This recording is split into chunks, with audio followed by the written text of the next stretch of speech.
Christ, you had a death wish back there with that one. I didn't say anything wrong.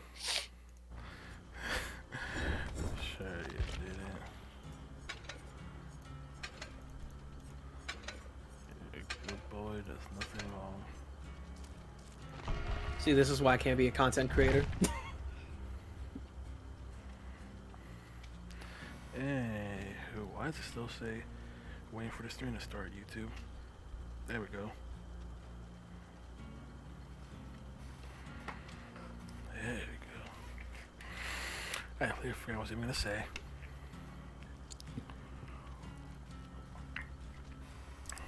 On other news, people are getting disappointed by P5X. To which I'm thinking, Really? what did y'all expect? It's a freaking mobile spin-off of P5.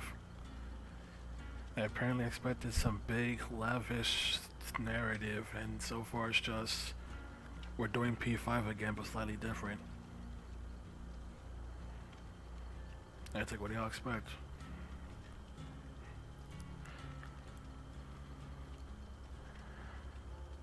Granted, it's weird how much P5X has a huge emphasis on narrative, despite being a mobile game. Like the stream I saw, dude spent like several hours before he was able to actually freely start roaming the first dungeon. Oof. So it's weird how, despite just doing P5 again, they're freaking taking so long. It took so long for you to have full control. But on the plus side, it's not game over. The MC dies in that mobile game, making it objectively better than episode 3, 4, and 5. I joke. But at least we have turn orders back in that mobile game. P5 doesn't have turn order. 8 Master is here. What's up? Oh, How Jesus. how goes your P5 journey? We were talking about P5X and how people are disappointed. It's a retread of P5 story, which I know what y'all expected from a so far China exclusive mobile game.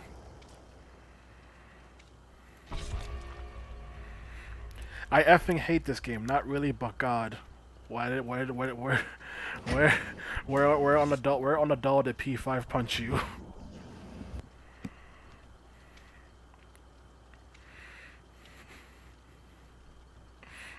Where on the doll did P5's writing punch you?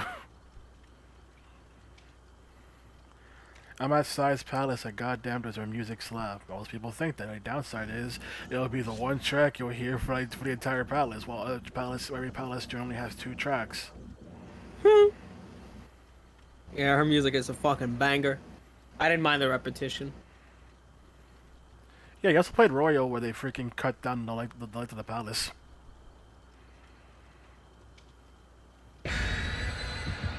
Trimming the fat, people like to call it.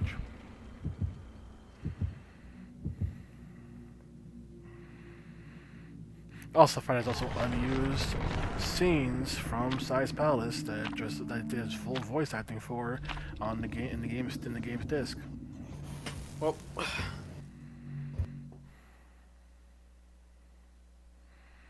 And the fact that I'm starting to like her now.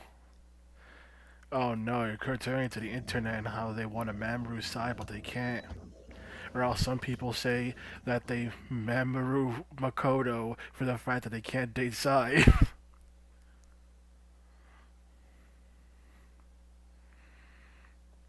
Not like that, I mean as a person. She's more tolerable now. I would not agree. yeah, what about her sister? You still hate Makoto? Listen, it's objectively right to hate Makoto. I don't hate her, I just think she's meh. But does he still feel the same way? That's the question. Mindbreaker. Tier 1. Wesker.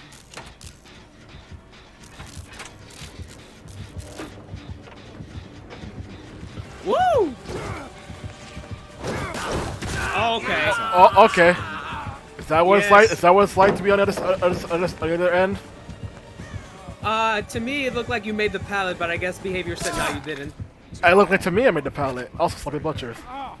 Oh man, I'll see gotta you love that. dead. No, server-side no, validation. no. Actually, granted, it looked like he missed because I did not hit the smacked on the hook.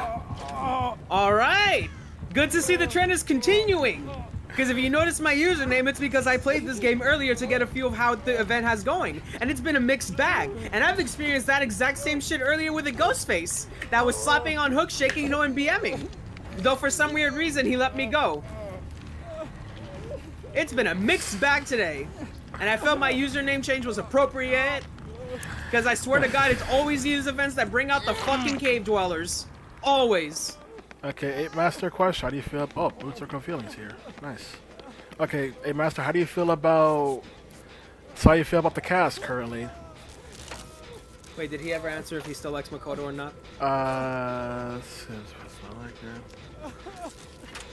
Not sure. Not sure. The more tolerable now is referring to Sai or Makoto. Because for sure, I thought that was Makoto referring to Sai. Okay. Ooh, almost found me. That was close. But I want to know most is how are they feeling about Maruki? Do they still think he's a self-righteous prick? Oh, that was so funny. God damn it, history's gonna repeat itself. You got the boon. Sai's tolerable, Makoto is still a B.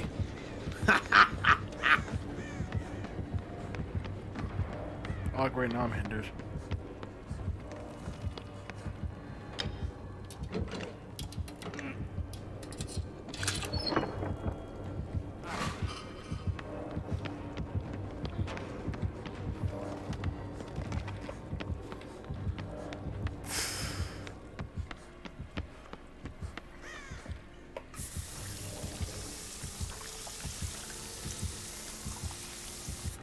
Futaba is weird. Yeah, most people believe that. Most people say that. I just don't like Futaba. I don't hate Futaba. I just don't like her. I find her annoying. I find her. I'm the gamer girl. Can you tell? Annoying. I'm the weird gamer girl. Can you tell? That's how I use game terms. Which no, will not get better in Strikers. In fact, it gets worse. I don't like or dislike her, she just exists. That's kind of how I feel about Yusuke. The struggle bus!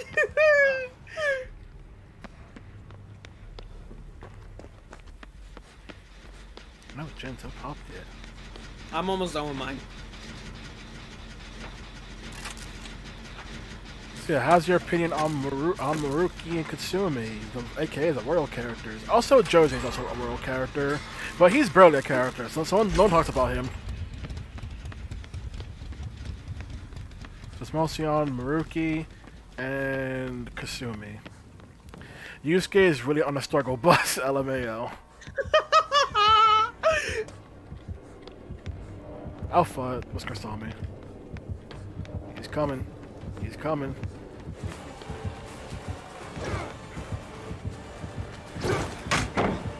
You'll pay for that. I dropped the pallet and Meg went for the flashlight blind. Wow. Maruki is still a prick. I just can't like him.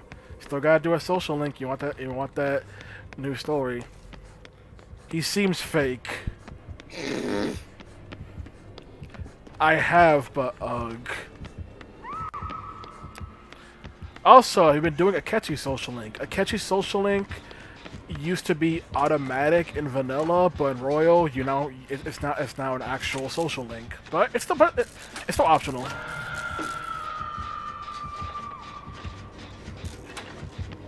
Because Armando over here, he freaking loved Akechi in his social link.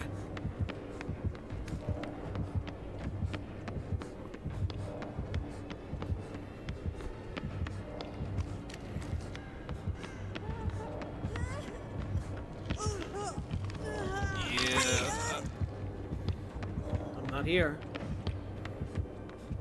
Good. Oh no, he after me.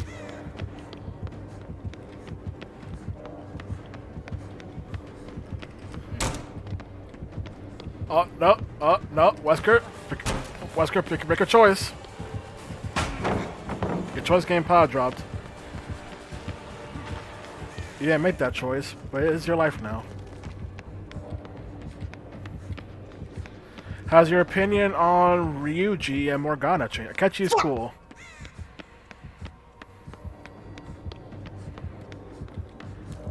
How's been your opinion on Morgana and Ryuji? Do you still despise them? As I do.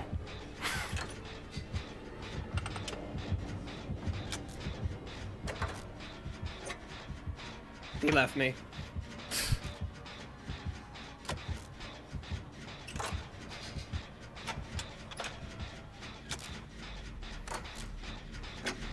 Actually, no, better question. What you feel about I can handle Morgana a bit. What do you feel about Ryuji and Morgana's freaking argument, which is Ryuji's trash, which is something many people hate. People say that is the worst moment in all of P5. The Ryuji and Morgana argument. That was cringe as F. Notice how Ryuji never apologized. He never let that go. Like, Morgana had to apologize, but Ryuji didn't. Ryuji gave a fake apology, and then that fake apology made Morgana angry.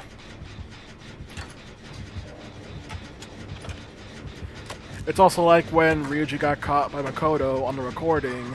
Ryuji didn't apologize. Anna apologized for being caught, but Ryuji didn't. You see why I hate this, boys? That's on top of other reasons I hate him. He left me.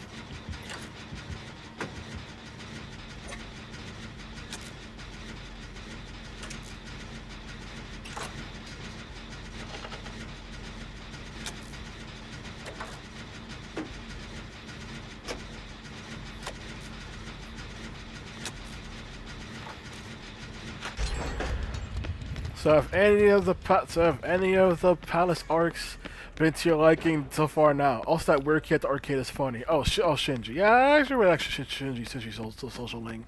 I also like the abilities he gives you, although his abilities got nerfed in Royal.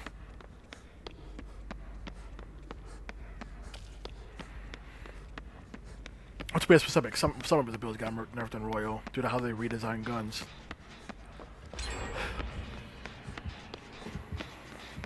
I'm gonna say Sad's my favorite palace so far.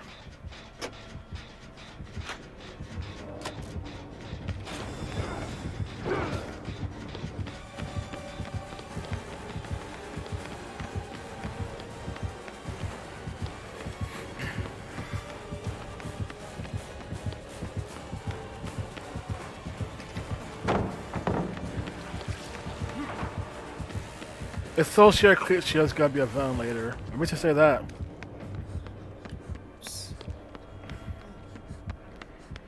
Be healing or not, Nancy? What are you doing? Worrying about Wesker, because Wesker's nearby. Also that was Meg.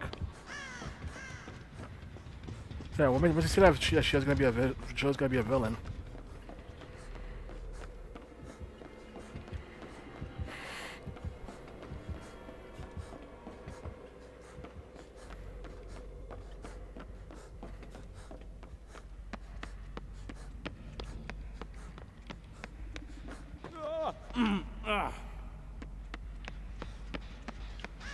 My gut tells me.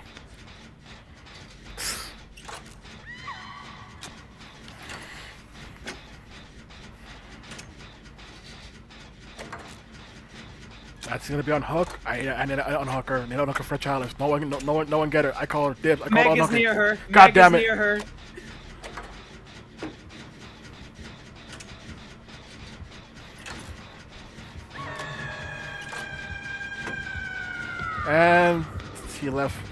And he left her to go get me.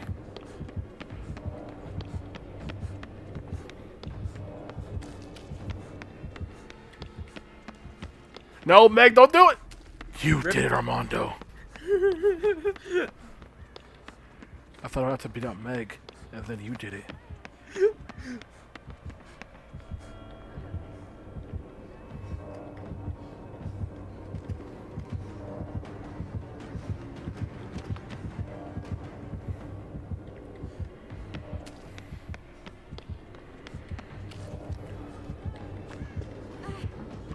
Oops.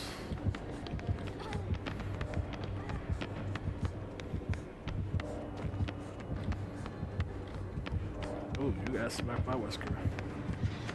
Hi, Wesker. How you doing? To chases. Yes, hit that gen that barely has more than 5% of progress.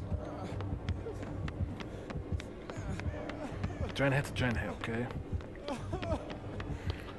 Let's see what other thing. Mention P5.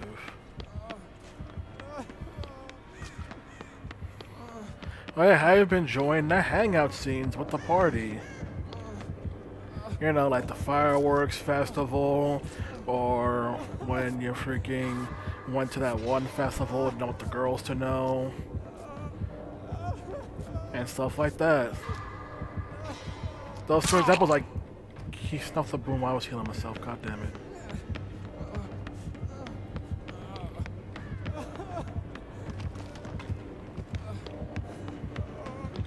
Holy fuck, he 5D chest me. That's right, baby. Committed out here. Remove Morgana and Ryuji, and it's fun. How you been feeling about any social links? Any social links? There are standouts for you.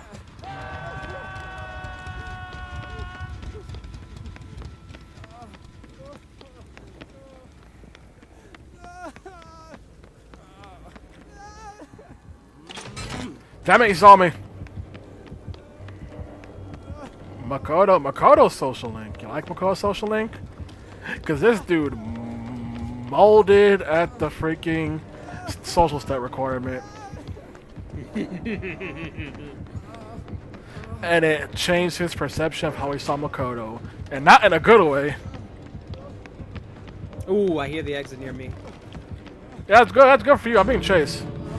Okay, Nancy's healing Meg. Oh no, there's no power here. Oh, there's the room next door.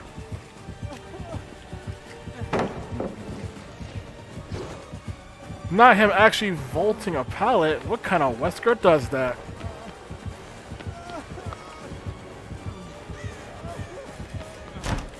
Jump straight ahead.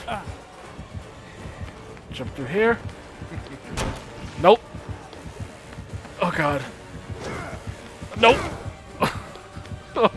Stressed out, man.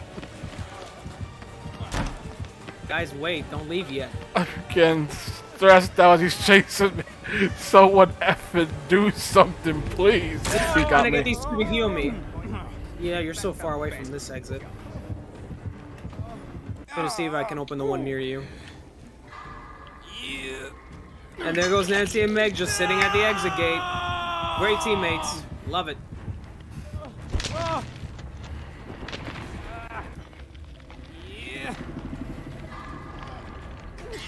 So I think your answer was, how do you feel about Kasumi, since she's royal only?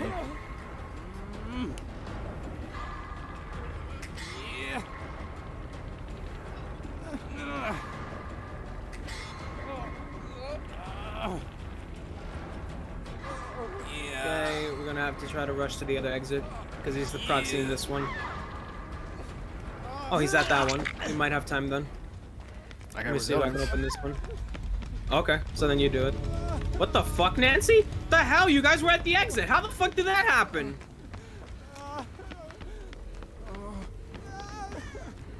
Resilience power activate. Fuck, Nancy? Alright. Some weird shit's going on. Oh my. Doors open. Yeah. You can go. I'm on the other one with them. Okay, they both made it.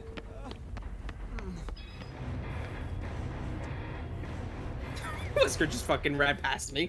He wasn't even trying. I mean, you're perfectly healthy. No point trying to get you. Tidus. Kasumi is okay. Only 3 perks. Mindbreaker, Surge, and Sloppy Butcher. LOL. Says Nancy. Tidus has an FFX. Yeah. Yeah. Their favorite game is P4G. You got a P fan here.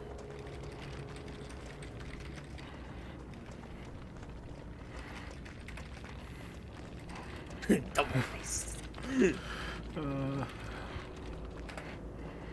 I really like Yeah, I 4. really like 4. Wholesome Western.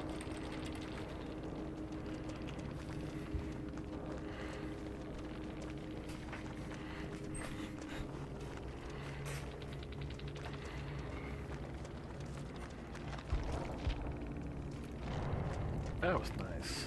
Wasn't that nice? Oh, it's play 2 at some point. Still playing 3 right now and off.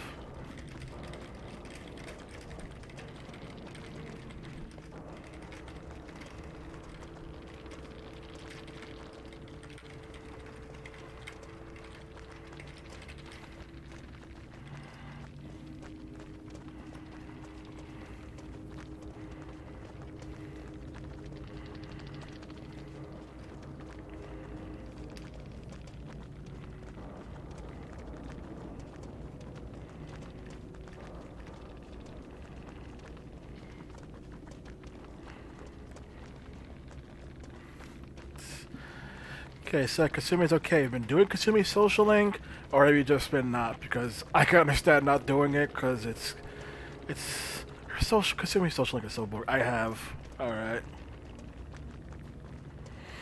Kasumi Social Link is so dull. But since you're in Sai's Palace, that means you means you got to see Kasumi's awakening scene. How'd you enjoy that? Did my comment Makoto go through? Let's see. Double check. Let's see. So a few weeks. Let's see.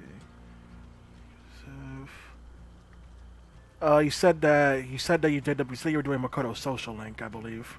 You also said that Makoto was still a B.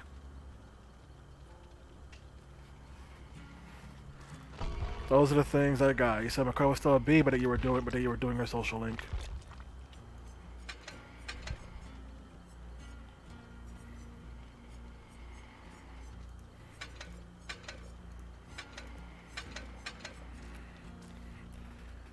I don't know why my comment is going through that. I don't get it. Her Social Link, yes. Social Link makes her seem like a superficial. Oh, like where this is going.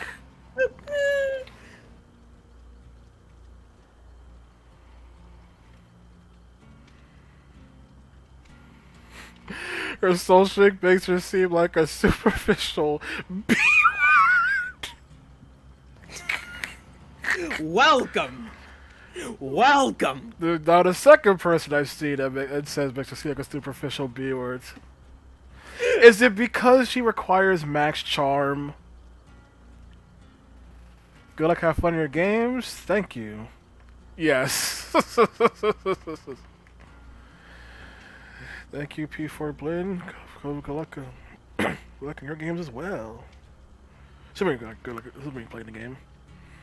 Could be mistaken, but yeah, it's always the max charm that makes people think she's superficial. Because I need someone to go on a date with, but Joker's not good looking enough. What do I do? It's always that.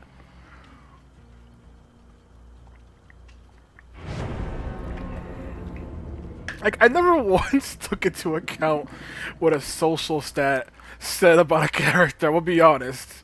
It's until Armando said that with Makoto, I never thought about what a social stat said about a person. Like, I didn't think Yukari needing max charm in P3 meant anything. I didn't think about freaking needing freaking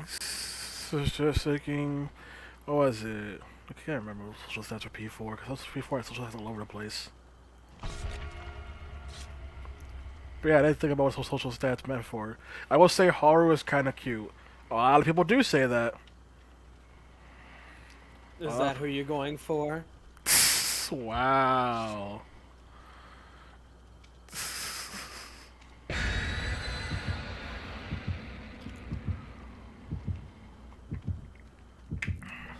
Maybe. Winky face.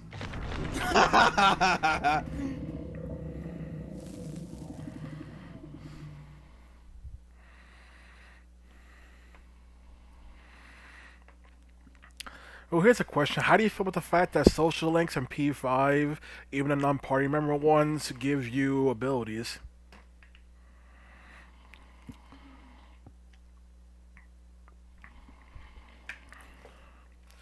That's so beneficial.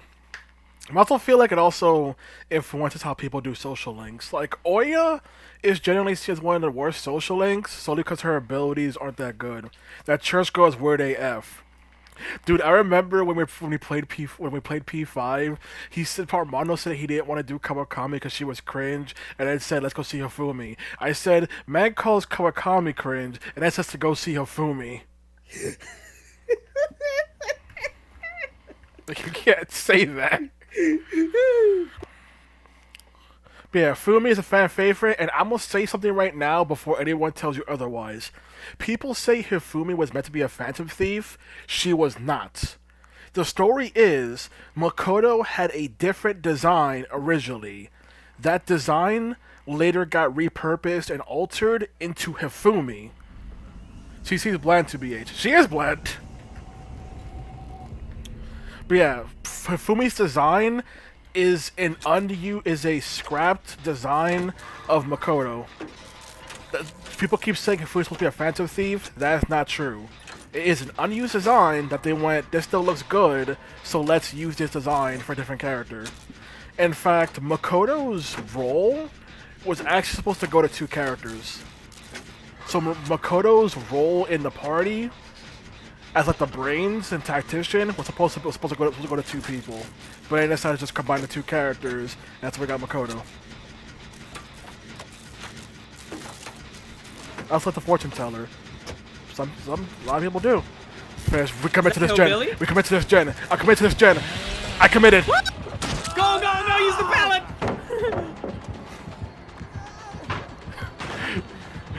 Gen committing. Like the true survivor mains we are. What you call it, survivor main?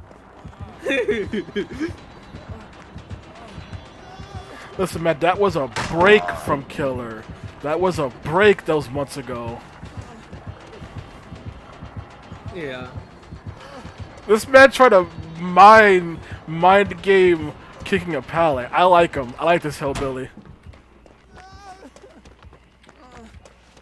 But yeah, Oya gets a bad rep because of the fact that her social link abilities suck, and they were made worse in Royal. And they were made worse in Royal. But her social link is so good, though. Her actual story is so good, and people don't give her any credit because her abilities aren't good. Because now in P5, what people care about is the abilities. Even though I would argue Shahaya's abilities aren't that great. Hifumi's abilities are greatly overrated. People act like Hifumi is a necessary part of the game. No. Hifumi's abilities are not mandatory required at all. Bloodlust for the win. Don't be that person, Armando.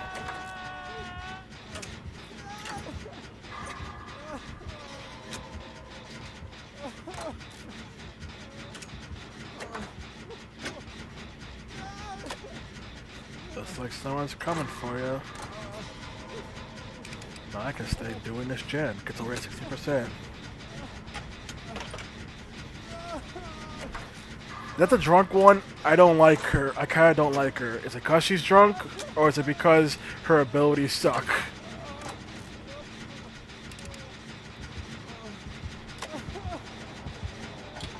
Commit to this gen with me!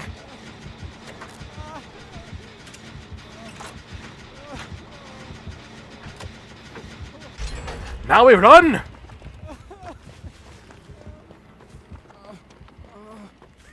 We run over here. Why are you not following me, Armando? Oh, sorry. I guess.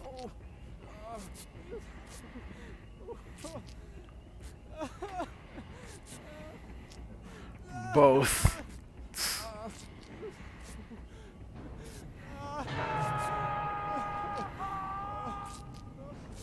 But yeah, it's the fact that in Vanilla P5, if the alert meter went to 100%, you would actually be kicked out of the palace. But Royal removed that.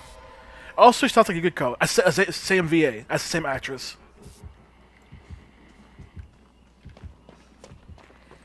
In fact, Yukiko's actress was also in Persona 2 Eternal Punishment in the PS1 version. In the PS1 version with the English dub, a not good English dub, Ulala's VA is the same VA as Yukiko.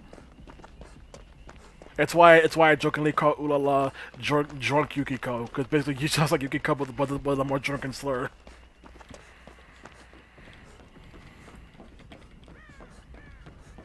Also Kawakami has the same VA as Yukari.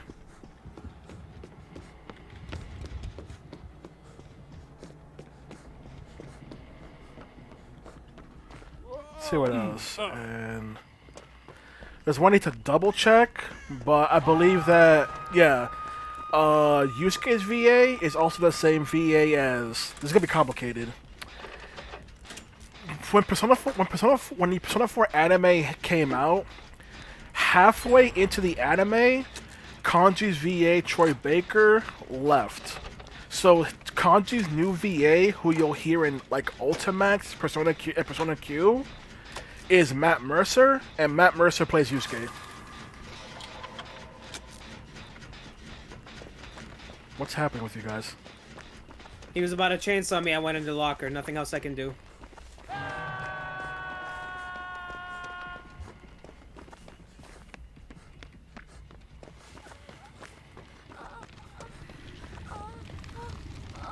Yeah, there's a lot of specific casting in the Persona games where you have to we have actors playing different roles. For real? Are you? This isn't going on anymore.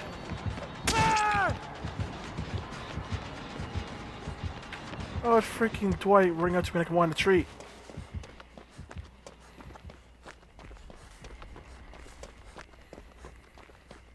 Yeah, especially like other SMT games. Also, you also hear the same VAs. Like Xander Momus played an important character in Shin Megami Tensei 4 Apocalypse, for example. And then Xander Momus became the MC of P5 Joker.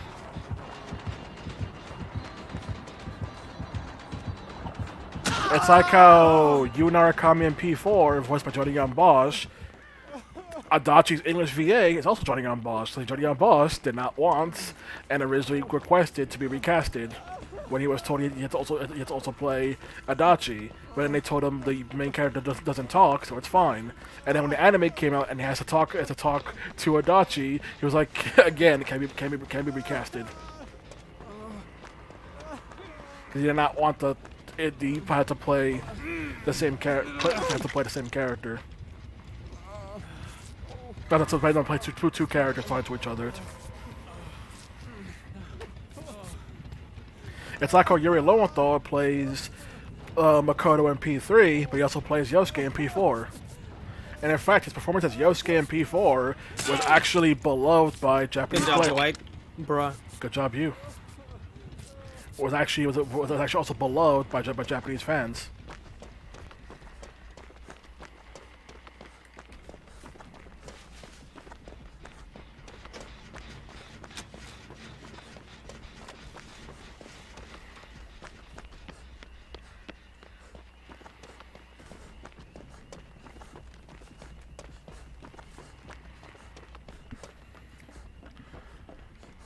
Okay, Sai's Palace is done.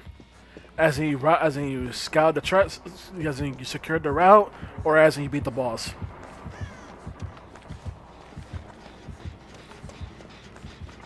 That was the best. I beat her. All right.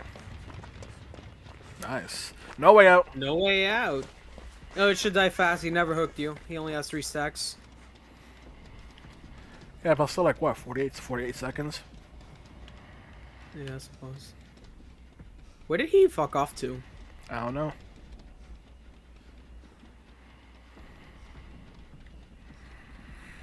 Also, not to mention, every boss fight in Royal was changed to better match their sin. And I feel those changes were for the worse because the boss fights just became either easier Or that's not a reason. They just became easier and boring. With the worst one being Cognitive Wakaba for Futama's Palace, because that boss fight basically plays itself. In fact, if you were to rely on using physical reflect instead of the freaking ability that Futaba has during that boss fight, you could actually deal even more reflect damage. Actually, you know what? I'm gonna show that clip after this match. I'm about to get the door open. Door's open. Me and Dwight are outie. We're in the door near the freaking house. Oh, you're in the door? I can see I'm you at on the door. other door. Alright, making sure. Coast clear for you? Yeah. I don't see anybody. We I see don't know anything where here. Rebecca is. That's it, F Rebecca. Alright, looks like you're out. I'm out. Yep. It's going out.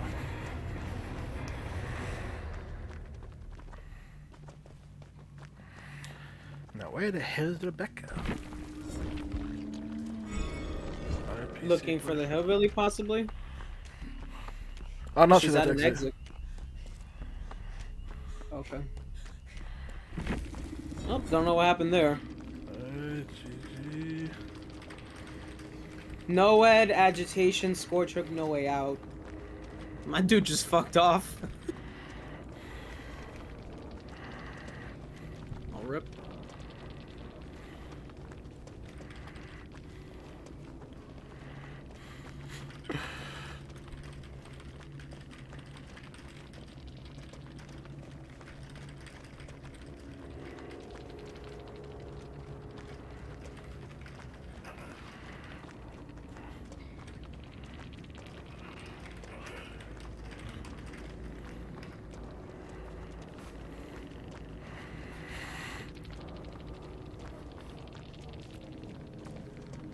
No, agitation, hex, scourge, scourge. Oh god, I didn't even we got to a single scourge with this whole match. Yeah, it hit me and Dwight when we were on a gen. Oh, okay. Alright, I'm gonna go get that there footage. Let me change the image to Wesker eating his popcorn, because he hungry. I'll be back.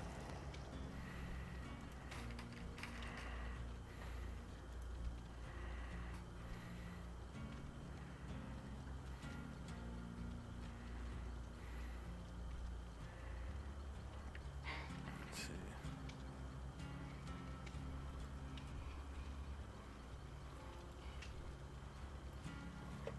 Let me double check this other audio, make sure nothing wrong with it.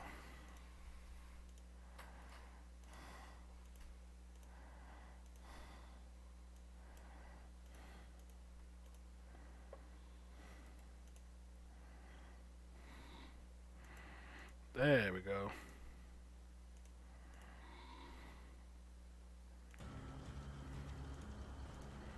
Oops. There we go. I got this. First I'll play this one.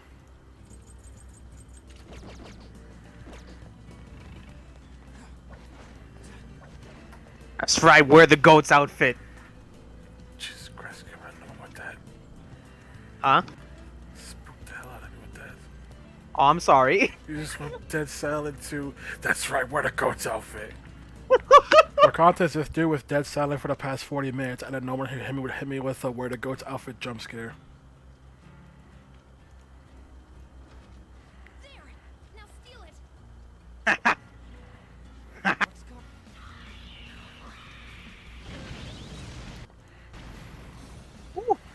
That's all you're gonna respond with? Jesus Christ. Yeah. The fact that we just took out more than half of its HP with its own attack? Wait a minute, I didn't even notice that. You like strats? Cause look at that effing damage. You could deal more damage to the boss if you literally fail those prompts. Such beautiful damage. If you have the right setup for that. It's It fucking hurt its. most boring dungeon in my opinion. Thank you. Someone else that agrees that freaking someone 8 Master agrees with me. Futaba's Palace is the worst one in the game. I won't say it's boring. It's not a bad palace, but it's the most boring one in the game. Self?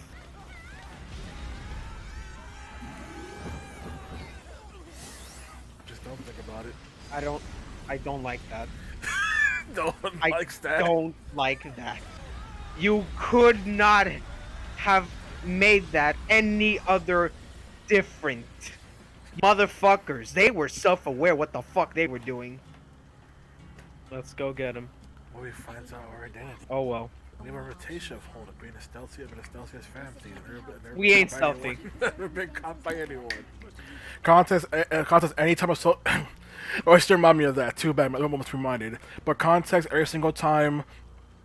Everybody forgot about it. Every single time Joker gets caught being a Phantom Thief, I always make the running joke. We have a history of never getting caught. And yes, gradually more and more, I'm only got pissed off by it. Took all her energy. It's like she ran out of batteries. I think it happens because she doesn't get enough exercise. What? She stays like this Okay. for a few days whenever this happens. I'll make sure she gets plenty of rest. She will now sleep like this for the next 20 days. Go close. That is our in-game excuse for why the problem is why the Medjet did this all immediately. It's Honestly, strange. that's kind of a dog shit. Like, that's kind of a dog shit reasoning, honestly. Like, I get if it was 2 days max, but not until this fucking deadline hits. That is such a trash system. Oh, it's because they want to do the thing where, oh, you did the palace early, so we need an excuse for why the next story cutscene doesn't happen yet, because we need to keep everything out on a calendar, on a system.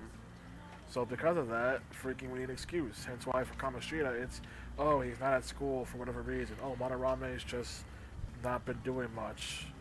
Kanashiro already turned himself in a long time ago. Here it's, oh, Futaba freaking is gonna sleep until the deadline. Yeah, the calendar system And sucks. Sojiro's like, oh, this is normal. Also, bonus one.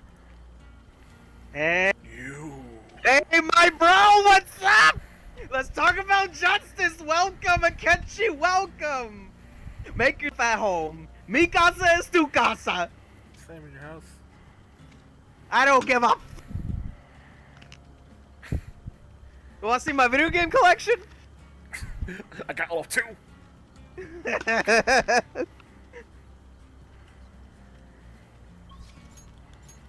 I might start looking for a different clip with his obsession with Akechi. I'm looking for a different clip. Hold on a second. Where's the proper clip of how much he loved Akechi? Dude, Akechi's like his favorite character in the game. Mostly because Akechi didn't like the Phantom Thieves, and neither did he. So he's like, you know what? Akechi, him, same same feelings. And it's like, damn. That's one way to pick your favorite. No, I don't think I can show that one.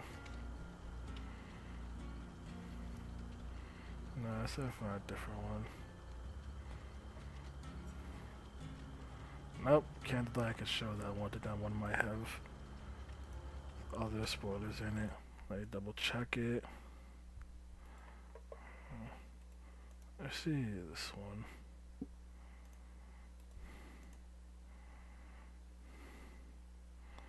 Oh yeah, that one. Nope, nope, can't, definitely can't show that one. Guess I didn't upload that one to YouTube. Instead I got this one.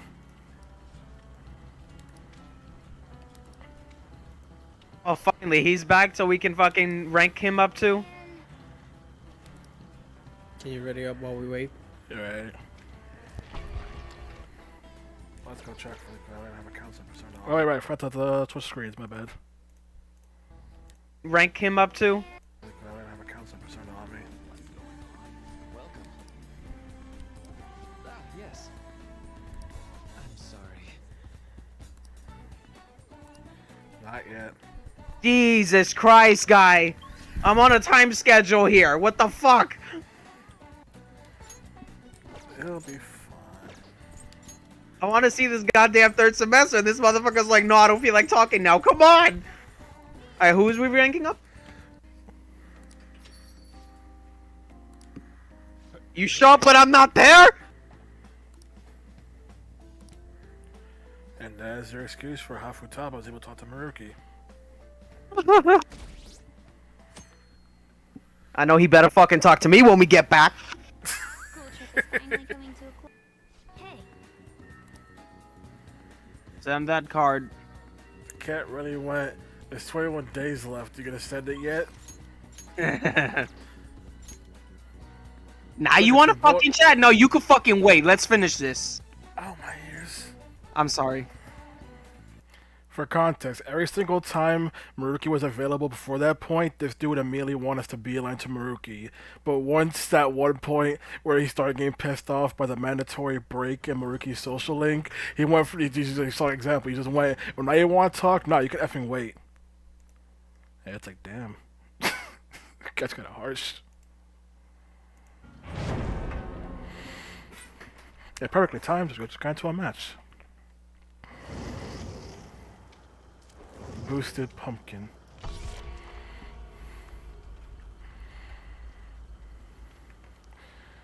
That P5 playthrough is something else.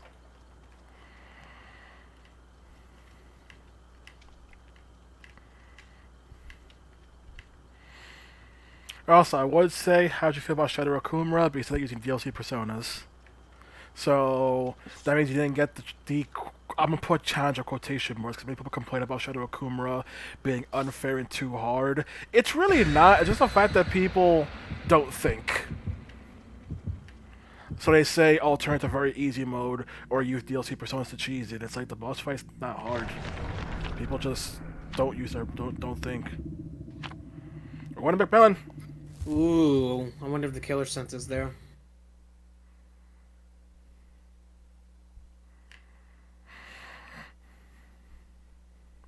Is it bad that I was hoping you would say sound like fun because you were so close to doing that and doing an impression of freaking Reboot Freddy when he went, ooh, sounds like fun. God damn it. You know, that reminds me. I got reminded. Reminded of what?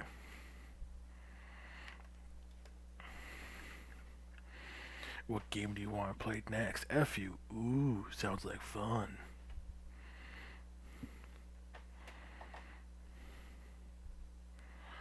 Like catching her Morgana when we were talking about ice cream. Yes, correct. What about it?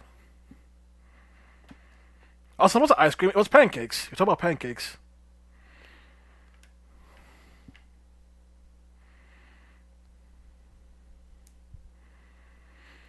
Mother Effort's Persona user too. I mean, he went to Size Palace. He told you during Size Palace that you accidentally teleported him to Akumura's palace, where he apparently came across some mysterious entity and got his persona. That's why he literally told you this.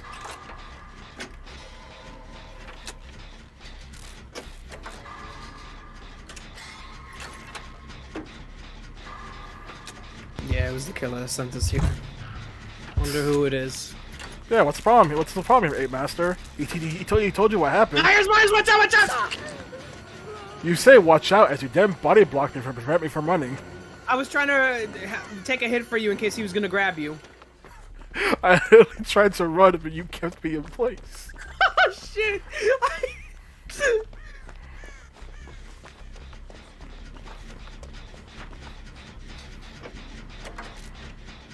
Scratch mirror? Is this scratch mirror? Oh, McMillan? That's a bad combo.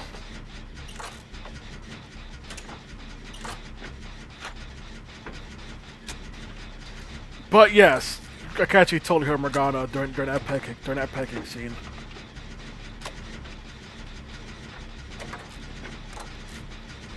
Like, I'll be straight up. He totally heard Morgana because no one else mentioned pancakes but Morgana.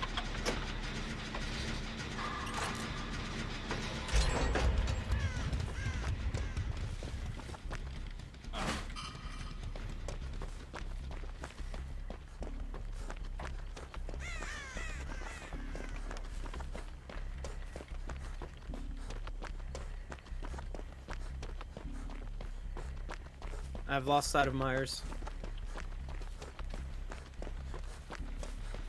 Okay then, Mr. Ode. But is Myers in the room with us right now? Oh! There it is. I was say is Myers in the room with us right now.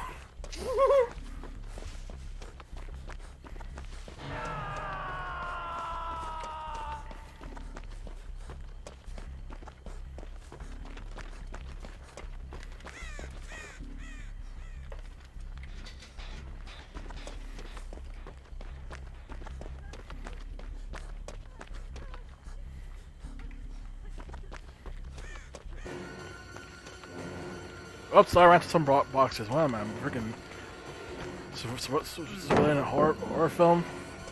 Nope, Oh, not he was scratching it, faking it. Interesting.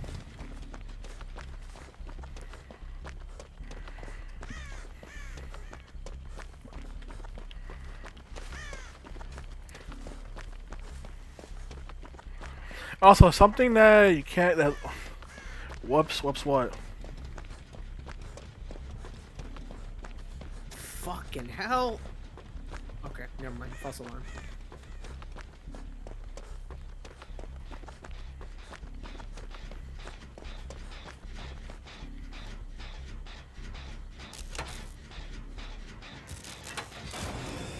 Oh, here we it's that go. tombstone. Wait. I like the fact that his hand's open. Uh-oh, get in the locker quickly. Oh, by the skin of my goddamn spine. Oh no, nope, guess not. Okay. Mine for a moment. Alright.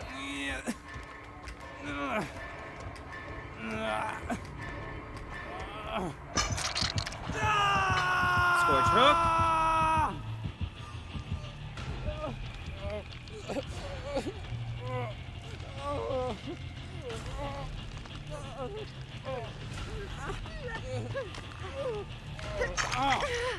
I will get you. I will unhook you next time you go down. Let's go upstairs. Okay, never mind. We're good. I thought the fact that his territory hasn't ended yet. So it's infinite, huh? I'm just saying. Either that or it's prolonged. Never mind. Prolonged.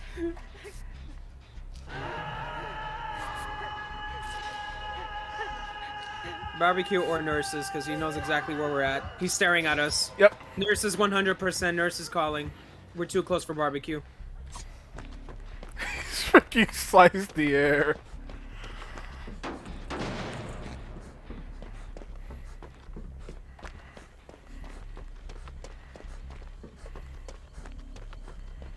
Also, I'm going to describe what I feel is the best moment in P5. The best moment in P5 belongs to when the fan at the end of the Okay.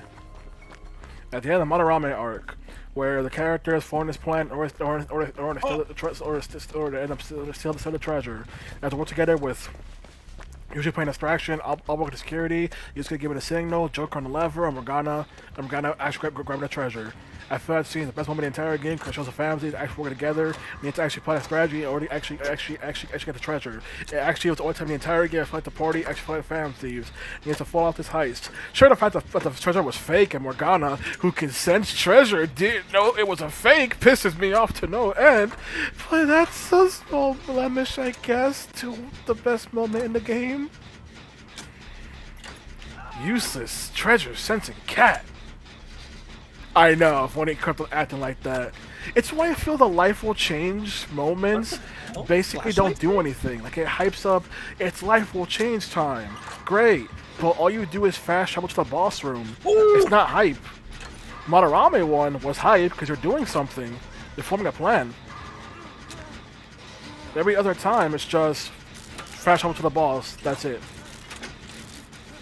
It's the only time in the entire game I feel like they were actually fan thieves. Not helping the fact that pretty much every social link you do, they find out that Joker's the leader of the fan thieves, and I hate that. So bad at keeping his identities. Well, see you later. Hell, even the reason how freaking what's that? Adios. See you later. Bye bye. I think the fact that how even Soldier finds out it's such a butt pull moment.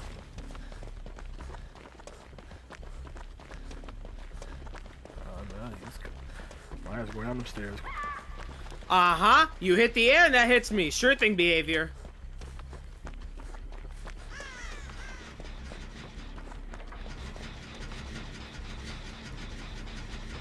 God, you really want me in the basement badly. Hook right in front of you and you go for basement still. Also, only on the PS4 version, but when you got trophies in P5R, you actually unlocked special freaking... Jesus Christ, he's moving. I think he knows you're there. No, he does not. He walked right past me as you said that. Oh. But yeah, on the PS4 version, you actually unlocked special backgrounds And he's coming back. for every arc. For every arc of the game. What makes it better is that those backgrounds were actually paid backgrounds in for Japan, but in the US you just got them for getting the achievements. And I got all of them, and I showed them off in the playthrough. I show off all the fancy backgrounds. They're nice. Although I lose access to them on a PS5, and PS5 has no backgrounds because freaking Sony and Nintendo hate fun.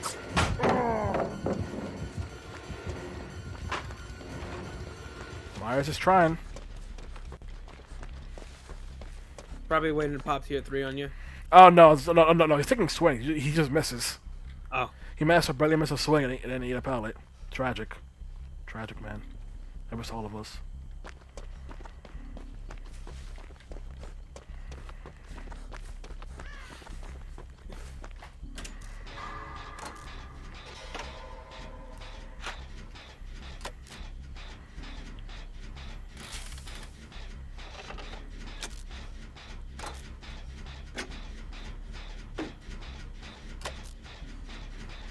Also, funny enough, because of how Royals trophies are set up, you can get all the game's trophies on the first playthrough. Which is so weird that P5R, you can get all the trophies on the first playthrough.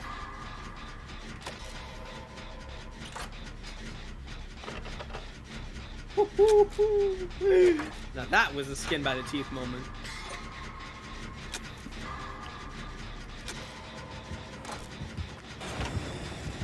Oh, he back for more! Ah! I was hoping he kept that gem for me.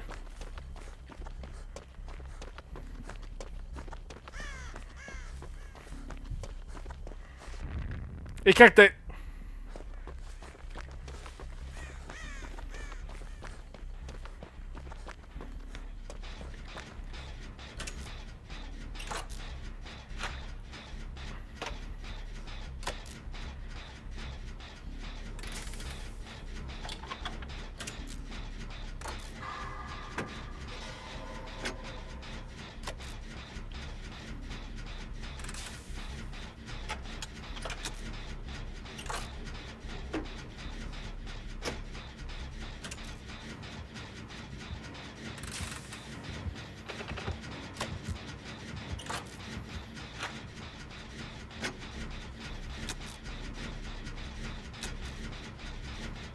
Like we're on both on separate gens that are close to the same. Oh, got picked that up my locker. They both have close progression. That's good. Beers is ahead of me. Yeah, but that way he thinks yours is the closest.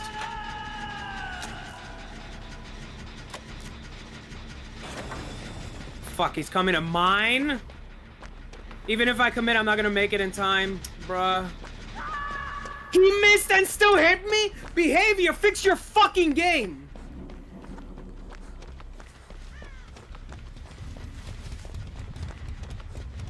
I blast mine my gem, but my blast mine freaking bugged out. Oh man, my gen is so close. It literally needs like 2 touches.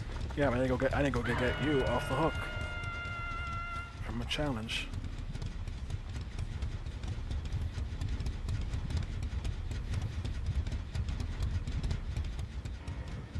don't see me. He didn't see me. The hiding places I've had this match are kind of ridiculous. Yeah. Oh well, they got that, Jen. He's coming back. Gotcha. Oh, wow. Doing that to him. Surprise coming for me, considering the fact that at that point he has no reason not to go for you. Always going for that door. 2 out of 6 for Blood Debt. Nice.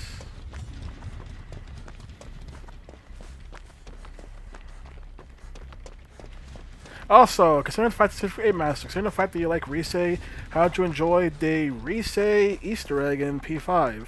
There's also an Easter egg to Kadami, who is from Persona 4 Dancing. They're both Easter eggs that are located in the same place.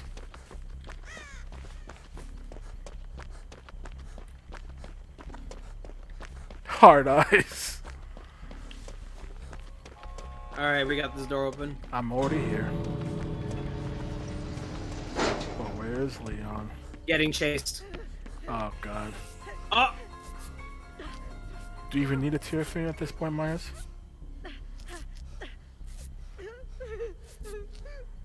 Oh, Leon. 3 of us just standing at the gate. Alright, nothing we can do. It's a freaking. It's exposed. Oh, Leon! Leon! Leon! Let's go! Holy shit! MVP over here.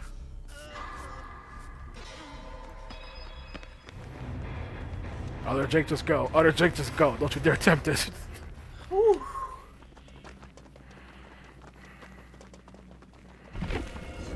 Laurie Chode.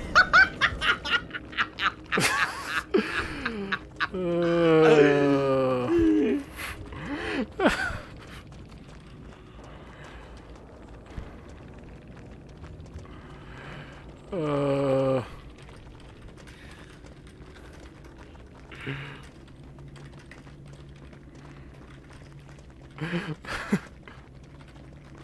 'Well played, 5 stars.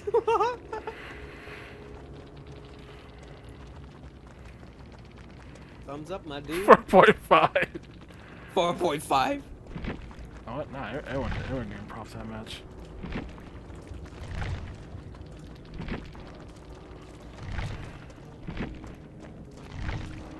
Out of Corey Cunningham.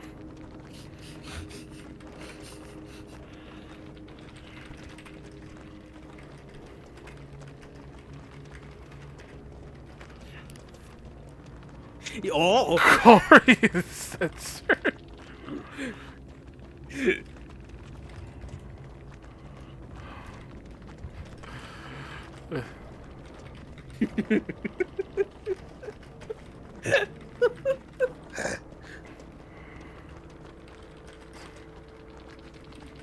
Whoa, whoa, whoa, no need to raise your voice!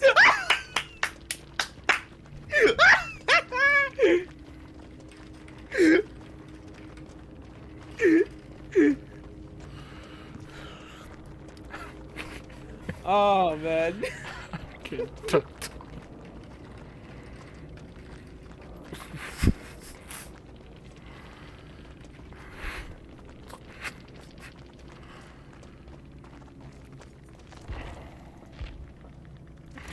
Now your fish-sized palace and being the boss. What's going on with you, 8 Master? What's going on in current progress?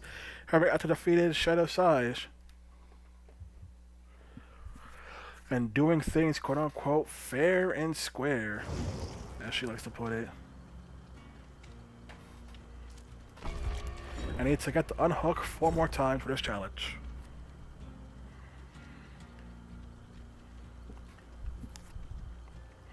Taking a break, watch you now, Law. Okay. You know that has to be a big moment where people want to keep going after doing Size Palace.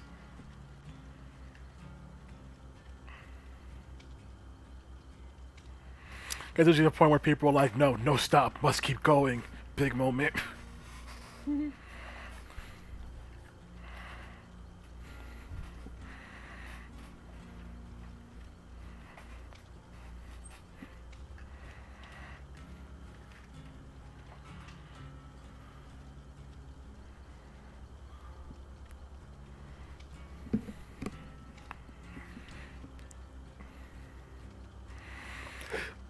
Also, how do you feel about the party's constant text messaging in P5? Why do people find that annoying? Or they dabble a bit on P3P. How'd you enjoy your P3P dabble? It was weird. Yeah, because it's mostly a visual novel with like PS1 looking graphics when you're in Tartarus. And that's the version they chose to remaster because, well, that's the version that has the FemMC, so they can't exclude her, but ideally they would just made a new version of P3, which some people think they still do. Pretty much the same, but just a female lead. I mean, it's the same main story, but the female lead interacts with people differently, and people talk to you differently, and you also have different social links. Like, for example, the female lead has social links with female lead has social links with everyone in the party. Everyone in the party has social links. That means Junpei, Akihiko, Ken, Shinjiro, Koromaru, Yukari, Fuka, Mitsuru all have social links for the female lead, while the male MC can only date the. They can only have social links with the girls. The femme MC also has 2 social links in the school that are also exclusive to her.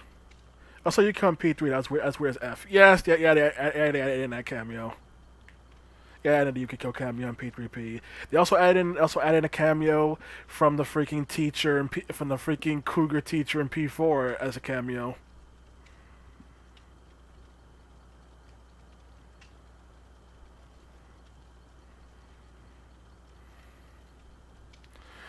Barf. Most people say barf. I've seen one person who actually had the hots for that teacher and was upset they couldn't date her.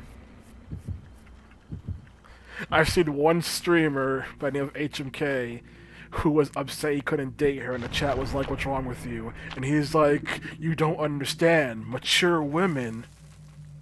Imagine liking a teacher. Cough. Journey. Cough. Bruh. Yeah, no, right? We have an entire arc in P5 about a pedo teacher. So imagine dating a teacher. That'd just like be messed up, man. That'd be weird.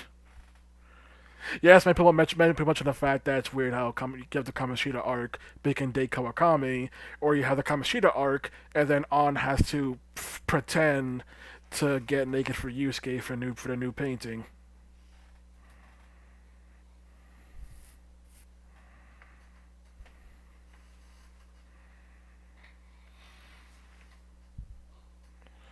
That was hilarious. I don't like that scene. I don't like the fact that they play it as a joke. Like, they should have put the freaking tense music. Cause at that point, Yusuke's not a friend, and Yusuke's literally threatening to call the police on Joke and Ryuji if On doesn't strip. Like, that's not a funny moment to me. That's a freaking this man's threatening you moment. The fact that they played a goofy music over it, I don't like that. Should have played the freaking tense music. Oh. Oh dear. Uh-oh. Alright, you heard that another PTB changed the fact that Pinhead will no longer be able to sit on his own box.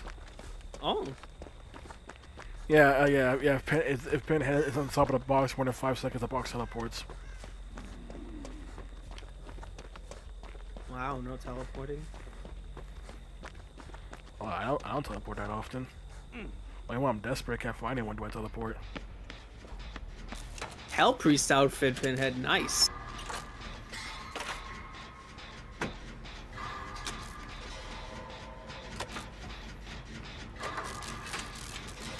Get out of here, Renato!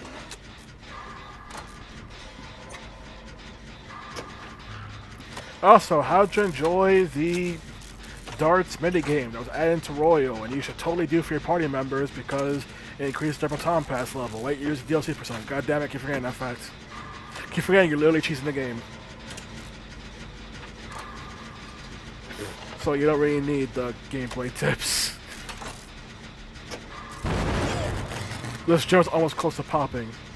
We were literally inches away. Committing! He tried to use the chain and failed. He tried to use the chain and failed. He tried to use the chain and failed. Yeah, if only we could get a Sudoku. With a Mori, preferably. Oh, fuck. Please tell me he didn't see me. Ah, he saw me! That is unfortunate. No Franklins, wow. Extra game off me, buddy. Yeah, but I have the box, so we're all gonna be fucked when he downs me. Why you gotta do this to me? I didn't expect him to be near the box. I thought I was home free, and then I saw that somebody was running him near me. I don't know who, but somebody ran him near me.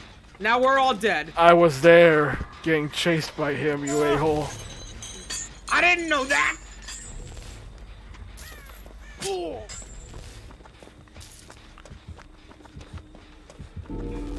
Wait, the chain hunt activates even though he didn't think it didn't get the box.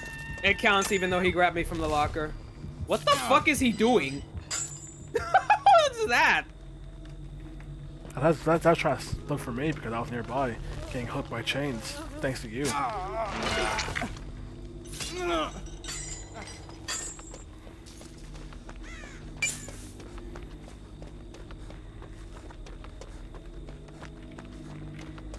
Ooh, yes, the Gradius little charm.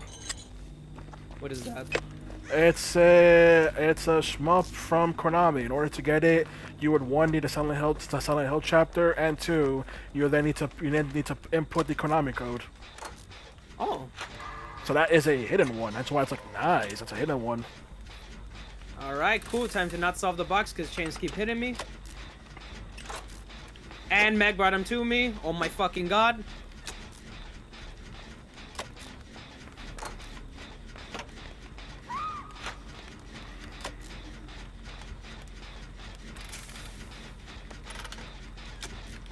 Thank you, game, for interrupting me once again. Alright, well, guess I'm never solving the box.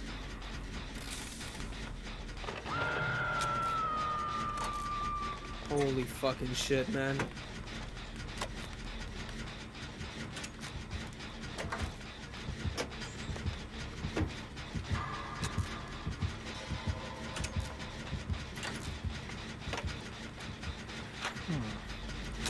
Yeah, but nothing, huh? And he found me again. Also, when you're freaking in the Hawaii beach trip, Hey, Renato, somebody's on the there's- fucking hook. You dipshit. where's Ronaldo? In the basement. Why?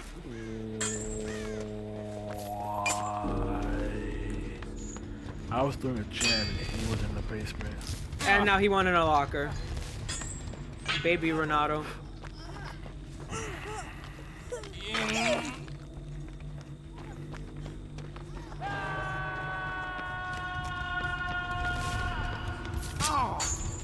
This man got taken out of the locker.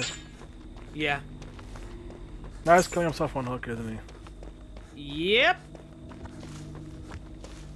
Wait, no. No, he's not.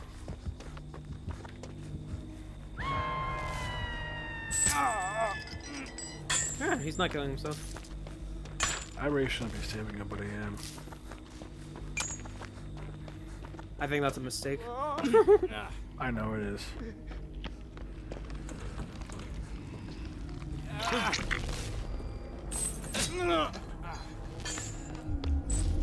He got the box. What's it gonna do? Double chain hunt? Oh my god, he has double chain hunting. Oh my god. Yeah. That was there be is sarcastic. No, that is a thing. Is he here? Yes, he is. Going shit. for me. Oh no. Oh And no, he's he's doing gonna that try to thing. get the grab. Oh, alright.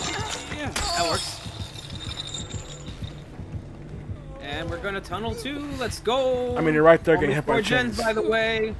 I mean, right there getting hit by chains. I do that.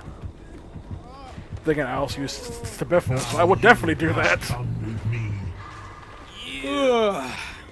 I'm going to the basement. He's gonna show me his house, gonna show me his cookies. It's gonna be nice, gonna have a party, not a fun party. Wait, today's Tuesday. You don't party on Tuesday? Not unless you're a wild one. Well, technically today's Wednesday. But technically today's not Wednesday in the East Coast, but the idea. I have the spirit.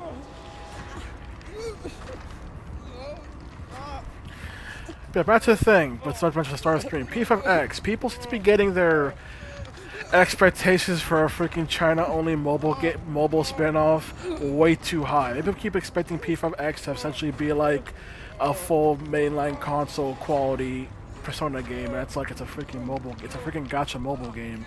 You spin the gacha wheel and you can get characters from P5. I don't think it's trying to be anything grander. It's like SMT DX2. People play that. That game's story mode is trash. That game's cast is trash. People play DX2 anyway. DX2 makes big money for Atlas. Some company went, hey, can we make a freaking brand deal so we can freaking make a mobile game? Why it gotta be you to give me the unhook? Well, that wasn't you. That was Ronaldo.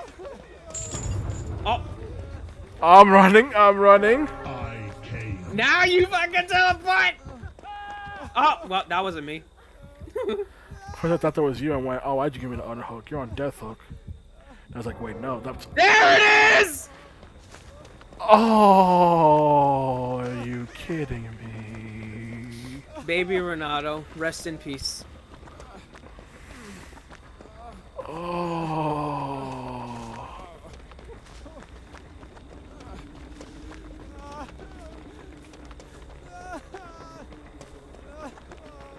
That's why I got someone to help give me with that. Give me the point in that challenge. The DC.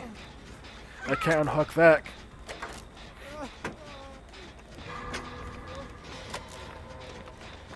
Guess I'll go for the box. I guess I can really do.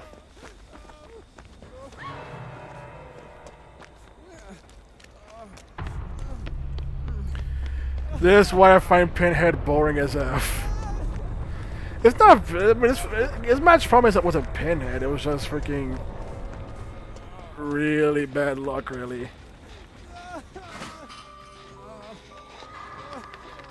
And also that Ronaldo basically sandbagging.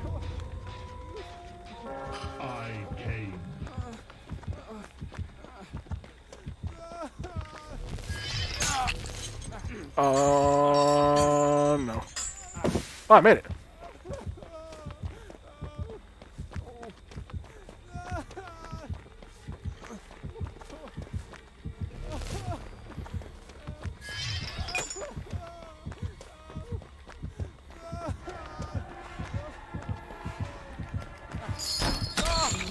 I didn't make that. Okay. All right. Okay, this man does not. This man does not jump through windows. I have now learned. Pinhead just phases through windows. Okay. Yeah, he always has. I'll tear your soul apart.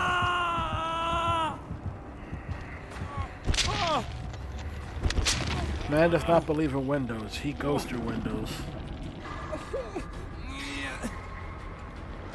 It's like going through. It's like doors. You don't go through doors. You walk through walls. He found Meg. Meg is gonna fucking lead him to his own box. I can't possibly get Shane Hunt on the freaking hook at this point. If I do, the game hates me. No, you can't. I don't think so. Alright, he doesn't know his own box is there. Yeah. But Meg's definitely not going to be able to get you. I didn't expect her to anyway. Yeah.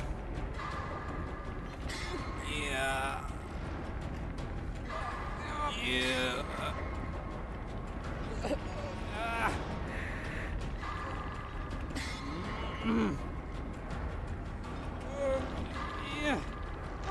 Oops, I messed up that last skill check. Oh well. It happens.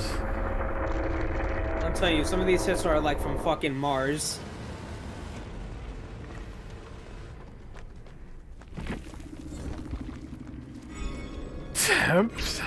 What the fuck is that name, Pinhead? Oh no, is that their name? I've heard of that fuck. I thought it was a meme. I heard a fucking thing going around saying that survivors or killers with that name are like user generated AI names for like what they call Smurf accounts. Meaning that's not their main account, that's just like a gimmick account they use. Maybe. They're standing in the exact same position I did.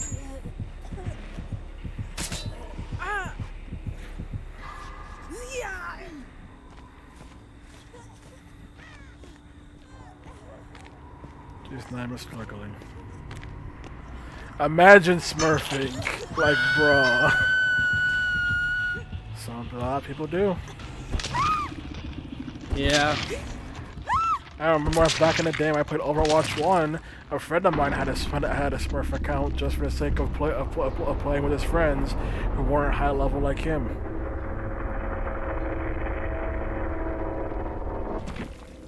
And that man was Eric, by the way.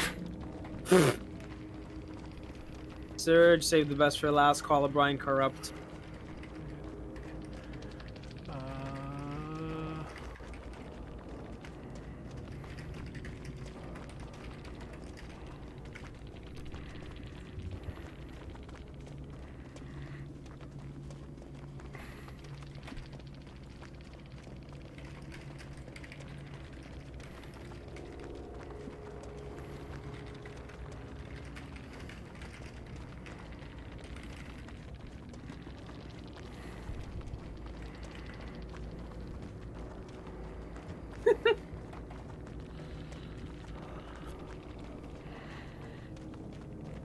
Hey, think about it, from an actual in-lore universe, how does freaking someone DCing work for the entity? Entities were spread to farm just poop out of existence.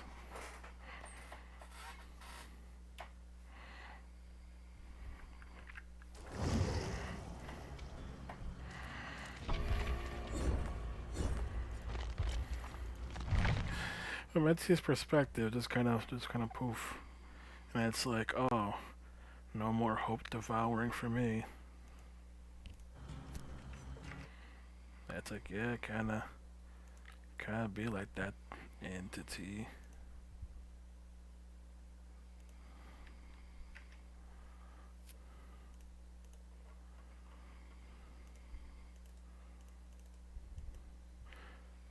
Random thought. Or random thought, Sue. I'm gonna laugh my butt off. If for the anniversary,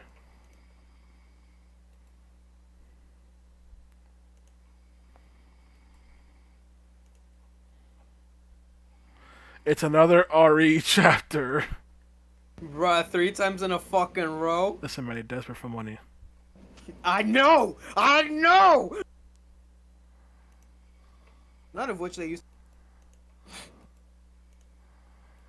So I just made a tweet that says the Dragon Maid anime premiered half a decade ago, and people are like, no, don't make me feel old.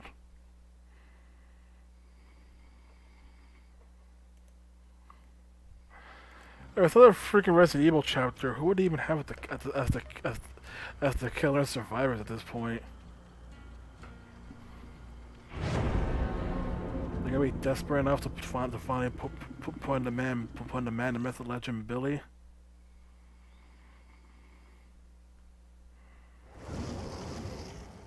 Imagine they include another Chris skin, like just a different version of Chris. Lady D and Ethan, they can't do that because they didn't just show Ethan's face.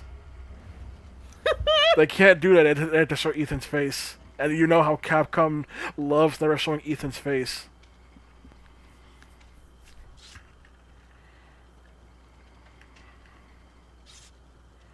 Okay, Rose then. Now we're not cooking with gas.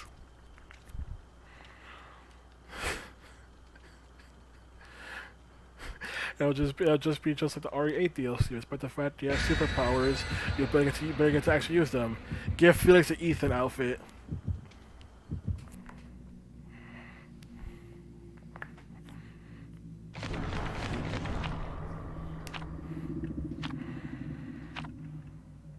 Blood points.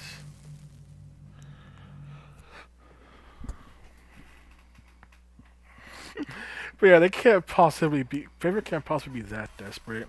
Bully would probably be legendary. Bully would probably be a legendary skin for Leon or something. Oh, Billy, legendary skin for Leon or something. But yeah, but Favorite can't be that desperate to do another RE chapter, right? The fact that no one could say I mean, no. this is, you know, behavior. This is behavior. You both said it at the same time. This is behavior we're talking about. You both said at the same time.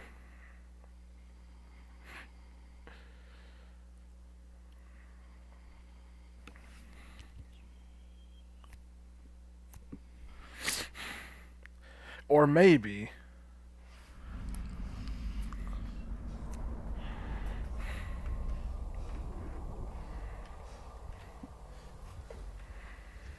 they finally bring Jason.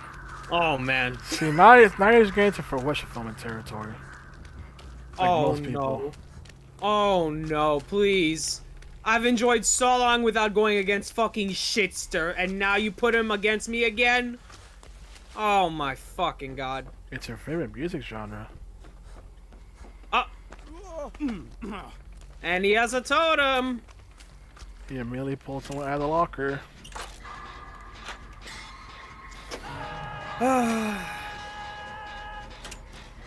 It was so nice not going against Shitster for like eons. It was so nice.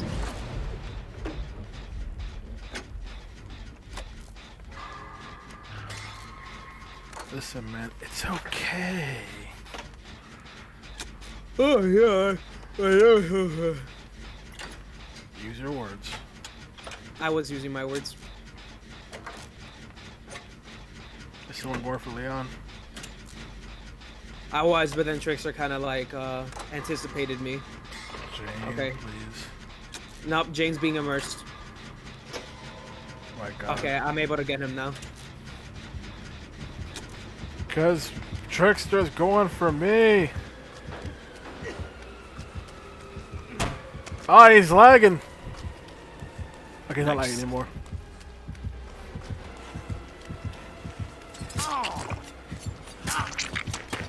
I don't like the weird noise his knives are making. Oh, fuck, right. He just run the other side. He threw a knife in my butt. That's just mean. Oh no, he's going for the bat! Rip. Guy in their nicknames journey, he constantly changes his name for giggles. I think he meant with how I addressed the killer. Oh. I think I only have the two, really. Hex Plaything. Well, gotta go for a smorgasbord of names. It's pretty much only Shitster or Kuntress for now.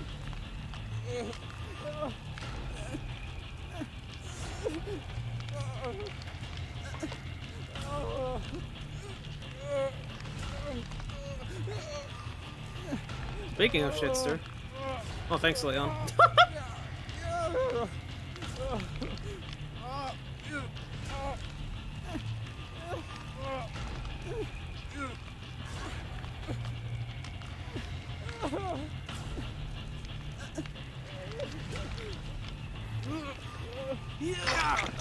Alright, perfect.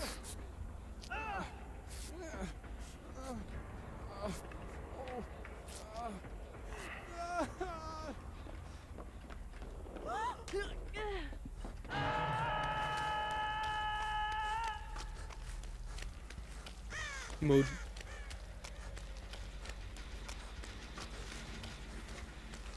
Let's go from that boat. You just did that. Ah, you came from. What the fuck? It didn't matter. It didn't matter.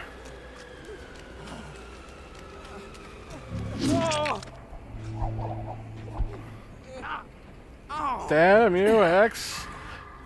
Plaything.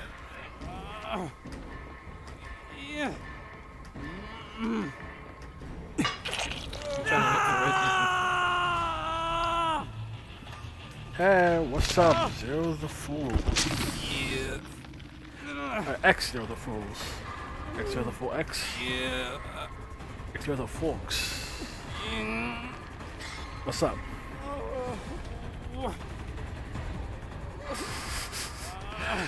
Courier go against Trickster. Clearly my friend's favorite color in the game. Oh yeah, my favorite color. Yeah. Say it with the words again. I'm saying it with my words. Stop yawning, damn it. I can't help that this killer makes me yawn. That just shows how much you love him. Oh, Trickster. Earlier we had a Pinhead, we had a Hillbilly, we had a Wesker. Hoping for Myers. Sadako, You always hope for a Sadako. with Amori specifically.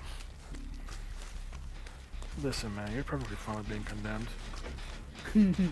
Nah, the Gmod Mori isn't enough. I demand the That's real my thing. unhooking. That's my unhooking. Mine. That's mine. I called it. I got unhooking. Called it. All right. Listen, man. I'm putting some monk energy into this. Ooh, what the fuck was that frame like? Jesus. If y'all know the show Monk, how dare you? How dares you? I think I found possibly your plaything. I found a plaything in the shop. Oh no, this is Jane's. Because it just got blocked. Oh, it's blocked already. Is yours highlighted pink over there? Yep. Yep, that's But yours. Jane wants me to heal her first. That's a great idea for people with 2 people plaything. I'm sure chicks will come out of nowhere and get us. Exactly.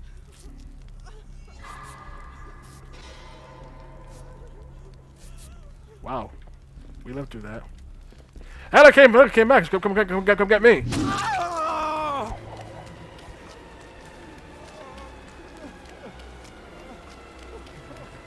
I must go. I pointed. Oh, that was a crack. I sneak through there. I think I call Wesker Dasher at times. I mean, he do be dashing with Ouroboros. The Ouroboros he shall unleash.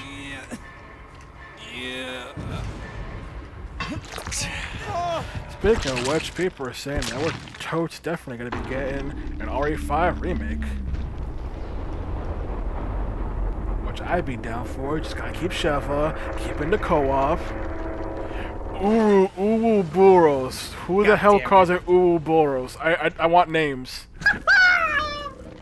I've seen random streamers say that. Who the hell calls it Ouroboros? That's awful.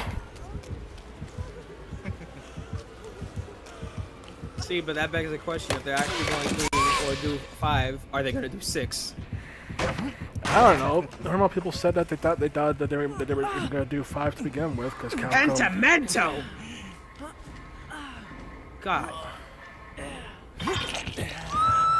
Yeah, sure how that build goes. But anyway, yeah, so people were unsure they were going to do 5 to begin with, but people were saying, nah, 5's going to happen. So got getting big co-op, got keeping Sheva. These are 2 things you can't remove. Also, I also prefer if you don't recast Sheva, keep the same actress as before. I know you recast everyone else, but don't recast this one specific character. These are my demands. These are not whims. These are not hopes. These are my demands. Capcom. Oh, I let that go. For context, when Resident Evil Revelation was coming out, there was a trailer where Capcom misspelled their name as Capcom. They added in an extra P in there by accident. Nice hit. Which would also make sense because they also misspelled Resident Evil Revelation. They misspelled it as Revelaton. Another 3DS game also misspelling was the Rock Lee Show spin-off 3DS game where they misspelled it as Naruto instead of Naruto. Isn't misspellings fun? Just break the pallet, bro. You're surviving way longer than I ever thought you survived this. Because he's not using his fucking knives. That's the only reason.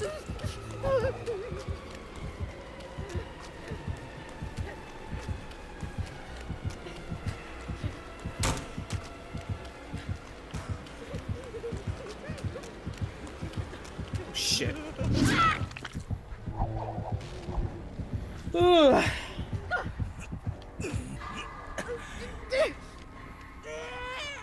At least Leon's doing good on that gen. Despite the Pentimento debuff. Jane's Yo, I had it. broke one of the Pentamentos, so he can't get the full thing. Yeah, even one stack jet slows down stuff dramatically. Although Pentimento and Trickster, that's an interesting combo considering it's too slow to constantly relight the Pentimento. Controller, not now. Thank you. Oh wow. Penta Of needs to course. be nerfed, to be honest. I don't know Of what you mean. course. I love it. You know what? The faster I'm out of this game, the better. Just kill me. Holy shit! What a fucking snooze fest. You should have made him waste main event. Good. Last act of mine before I fucking drop on hook. Good God, get me out of this fucking boring game.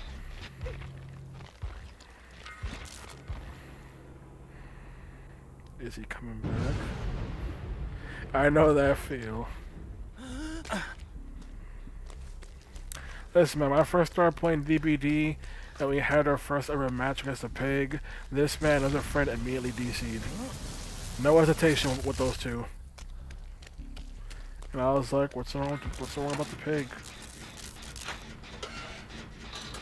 When there's no DC penalty, this dude DCs. I won't say like crazy, but he be DCing.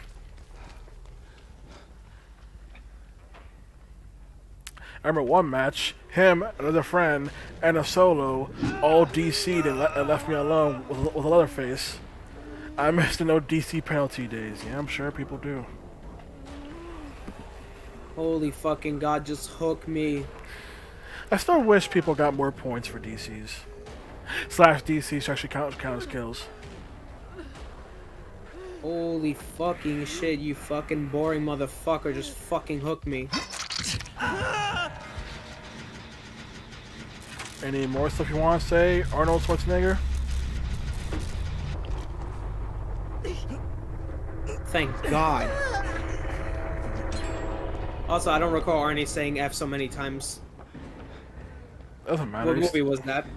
Oh, wasn't it freaking Predator? He was like, kill me, I'm right here. Are you fucking serious, bro? I'm good. Oh my God. He's gonna get Good. hatched. Good. Miss me with that fucking shit.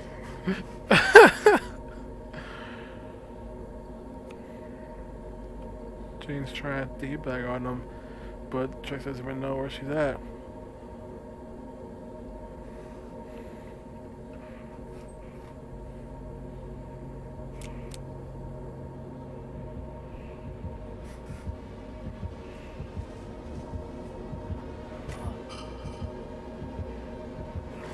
Lame killers play like that for no reason.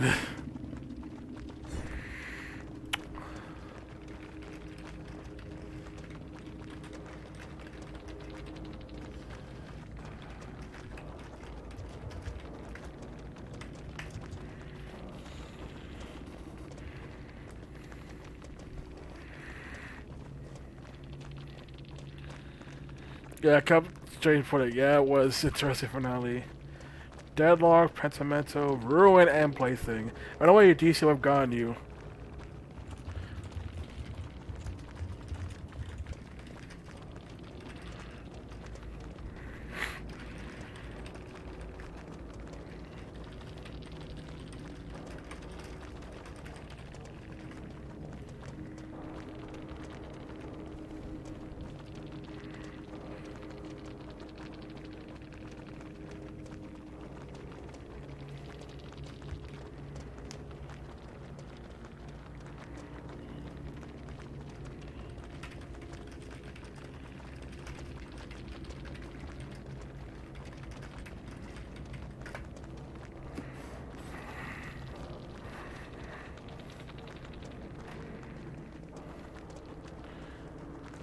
Sell, Bond, and Kitrid. Alright, guess you're solo for the next 10 minutes. 10 minutes? What the F were you doing? You remember my internet service provider, right? Let that be the explanation for what happened earlier today. 10 minutes? Oh, I guess we'll do a killer match real quick. Alright. We're gonna be freaking sitting there for 10 minutes. My God.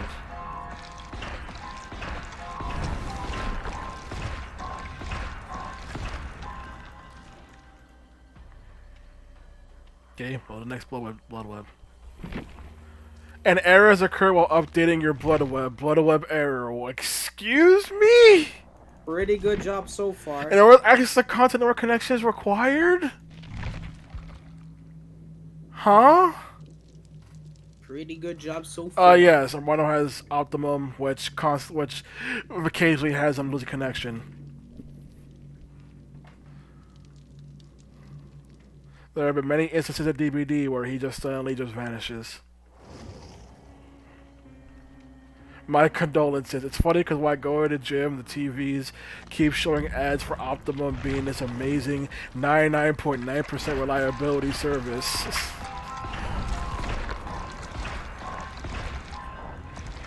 And he's over here with the Optimum experience of suffering.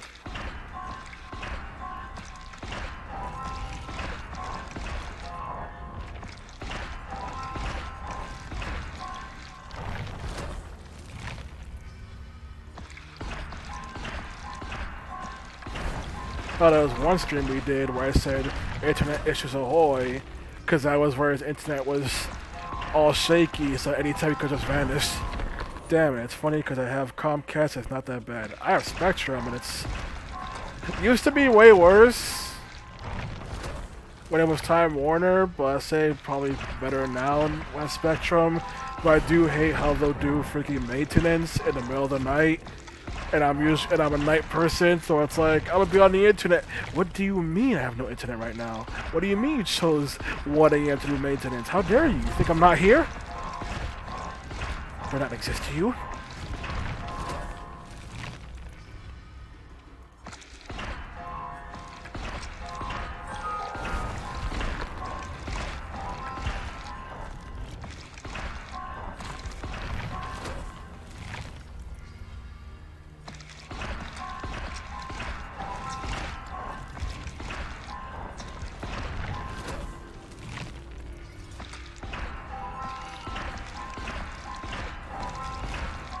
Buying up perks. Journey, how do you tolerate living with such weak internet? With such weak internet? He doesn't have a choice.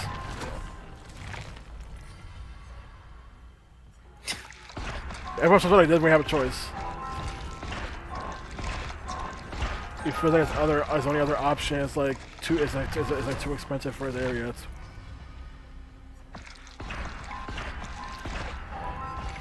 Oh, so you ever try and live without internet? That's not the issue.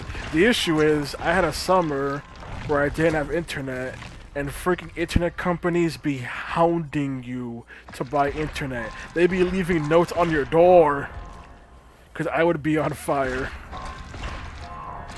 I mean, this man gets heated on the regular. I'll see, but it's especially ridiculous with the fucking internet shit. But yeah, if you go through a period without internet, ISPs be leaving notes on your door. Fucking track your shit down there like, alright, this person got internet, he has no internet? Quick, send him our file, Mofos, if you don't have had no internet for one summer, and those mofos be leaving ads on your door. No other door, just yours.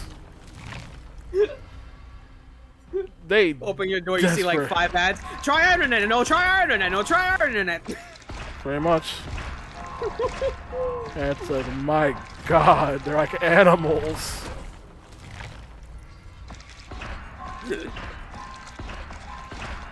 Okay, a whole bunch of perks except for the one I want game.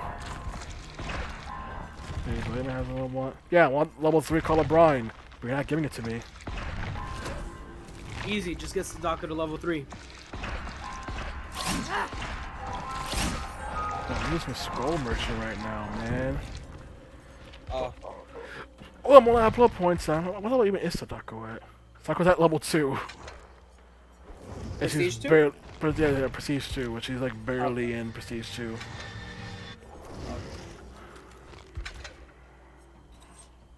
Well, I guess I'll do a match of Skull Merchant until Mario's timer finishes. There you go, you could get your last killer challenge done. I need to hook 2 people during the endgame collapse. You know that's not gonna happen in one match, right? You never know. If the survivors greet it, you never know. Immediately with a TTV survivor.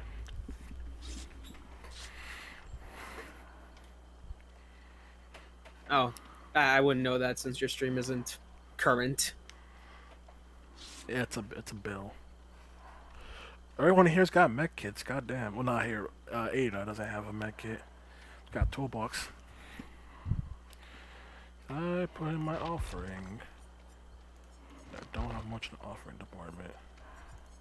You know, now that I think about it, it's fucking hilarious that I can actually say when I had dial-up internet, it was more reliable than Optimum. Ooh, don't say that. Dial-up internet dies whenever you make a phone call. See, I ain't got nobody to call when I was a fucking kid, so that didn't even matter to me.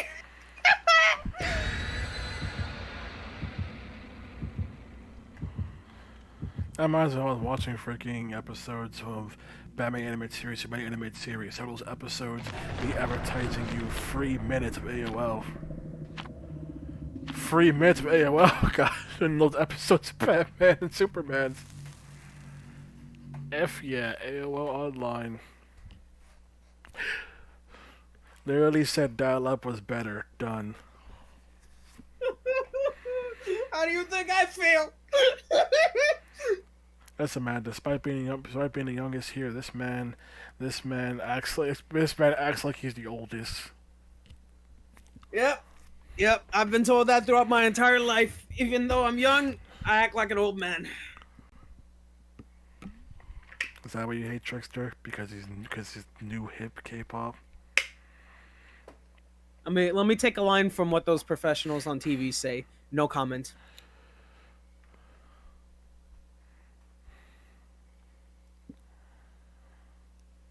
Let's see how this match goes. What map we getting? These are playing the Blood Point offerings.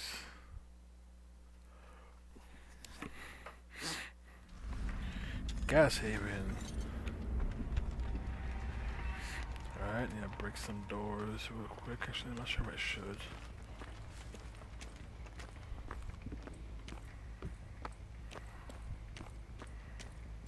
Actually, I gotta break this one at least.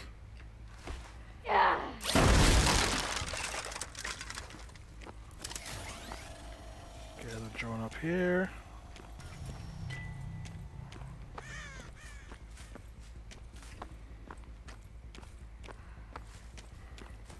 Put the drone up here. Oh, there's Bill.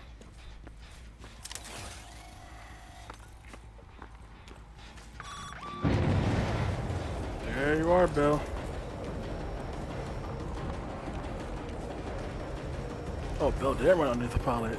Interesting.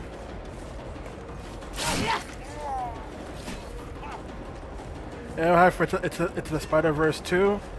Oh, you mean Across the Spider-Verse Part 1? Yes. In fact, I actually showed this guy. I showed the guy the trailer before we started. Yeah, definitely seems like an interesting movie. I mean, you didn't see the first one.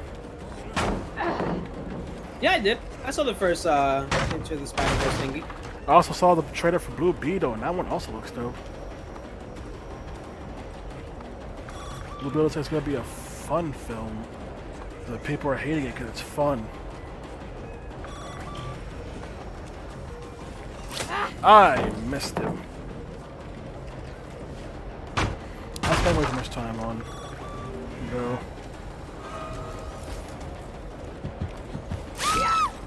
Thank you. Yeah, screw that up.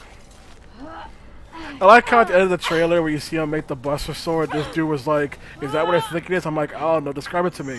The Final Fantasy weapon, more specific. The one from 7. Say his name, a-hole. This guy can't remember the name, Buster Sword.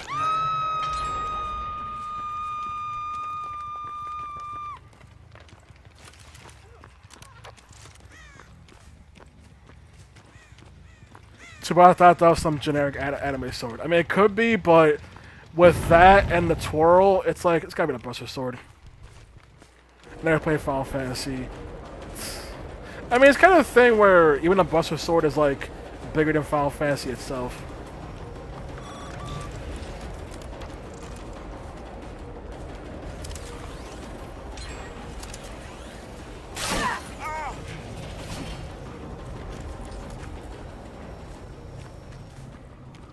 I didn't realize Yui was also my obsession, so I lost stacks.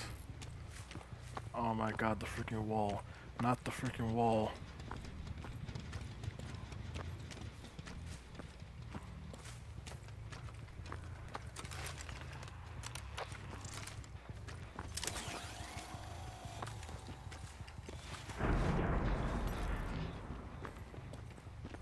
George Lopez saying Batman's a fast was hilarious. And yet people on Twitter be molding at that.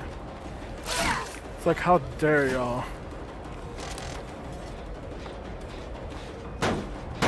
Yes, there are people who are taking that line seriously. I think like DC thinks Batman is a fascist, or that line is pandering to the wrong crowd. It's like that's not what the line is doing at all. It's a dumb joke that his uncle is a conspiracy theorist who's like Batman's a fascist. That's the joke, but people are like, nah, it's ruining Batman, and DC know what they're doing. They went back out with that edgy show that was like F Batman. One, Ramon said the exact same thing, and two, yes, I guess Titans. Oh, Oh, what? because I'm seeing your stream, so I just saw that you grabbed Yui out of the locker.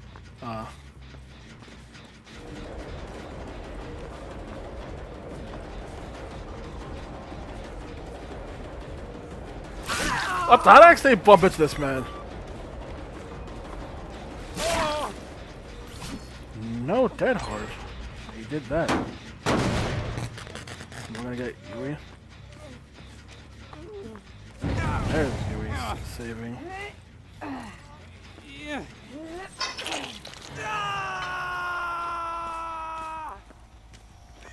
Oh, we got 3 hooks the entire game. Goddamn.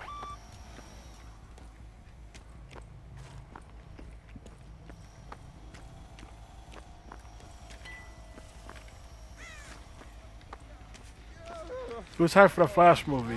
Not me. I'm actually not much of a superhero film buff. But Armando is, solely because Batman's gonna be in it. Mm-hmm.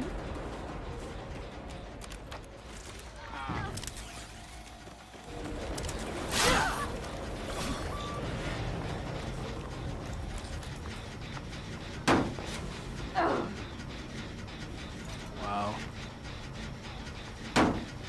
Last money. Batman's gonna be pretty cool. It's like that's the only reason. I say that as if I didn't watch No Way Home, solely because Tobey Maguire was in it. Or be any more than just the 2. Oh, that'd be interesting if there was more than just Batfleck and Michael Keaton. That'd be interesting. I remember when I saw the trailer, many people during the scene where like the Batman was riding a motorcycle, like the shot wasn't like that like clear. So I mean, like I just assumed it was Batfleck riding a motorcycle, but everyone is like, wait, is that Christian Bale's Batman riding a motorcycle?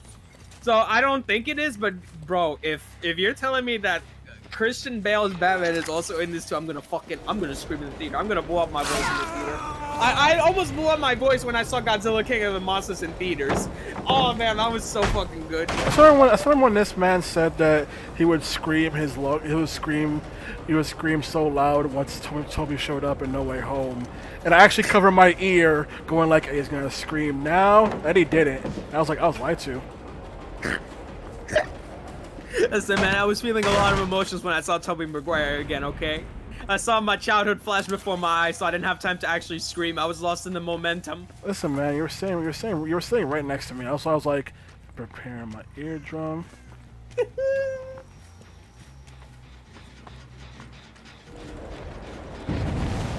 Sprint burst using mofo.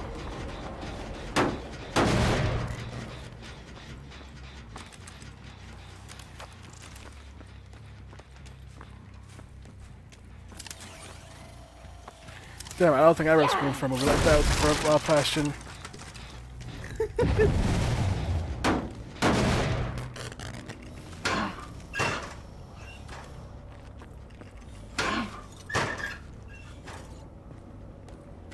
next time to be in that locker. But Godzilla go that way. So Godzilla got you that way. I saw it too. I saw it too, by the way. Yo, you remember the part where like King Ghidorah was about to wreck the shit, and then after that, like the army jets passed by, like guiding Godzilla to the path, and then Godzilla and Ghidorah were, like across from each other, like feeling each other, squaring up, and then Godzilla fucking roared, and Ghidorah also roared, and they fucking just ran at each other and tackled each other. At that moment, I was sitting next to my friend, and when they screamed and started running, I shouted, "Yeah, Godzilla!" and I jump scared my friend. Oh man. Yeah, sure, all that. Whatever he said. Me and President does see Godzilla films. Yeah, sure, whatever he said. Man, all I know is that is that Godzilla's a potential generator. This Ada being smart with the toolbox.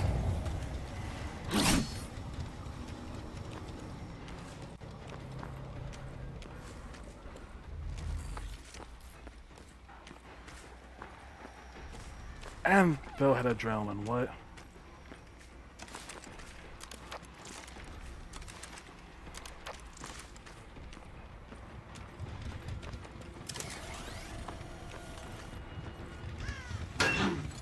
Oh damn, a locker smart. So only me and Joy Godzilla fans, I take it. Yes.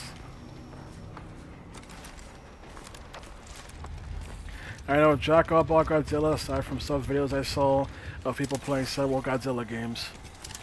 Even then, there's most people playing not good Godzilla games. Hence why I referenced the Godzilla's taking the generator. Generator is under attack. Godzilla's taking the generator. Generator is under attack.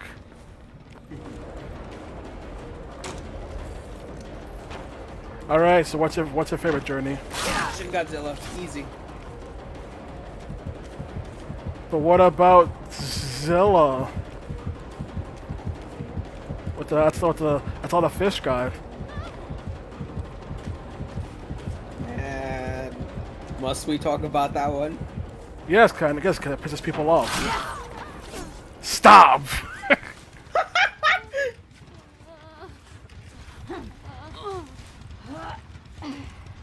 What? No justice for Zilla? No one needs to remember that one. Fine. How about Godzuki? Can we get some Godzuki love?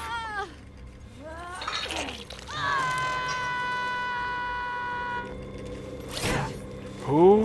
There's a Godzilla cartoon show by Hanna-Barbera where they have freaking Godzilla and then like a little freaking mascot version called Godzuki.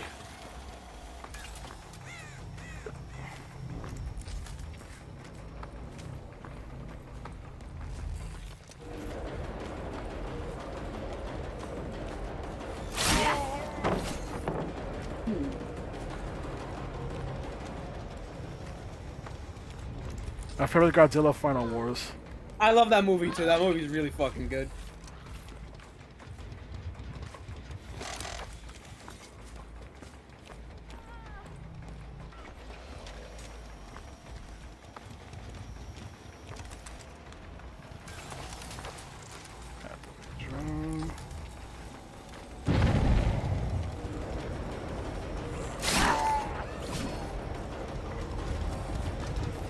Very ballsy of you, Bill. Never mind, you had this all planned out, 5D check using mother phone. Why is my phone trying to restart now? Rip.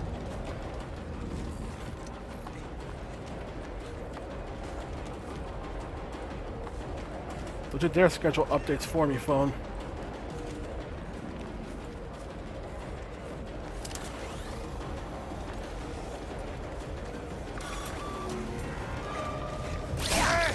Gotcha.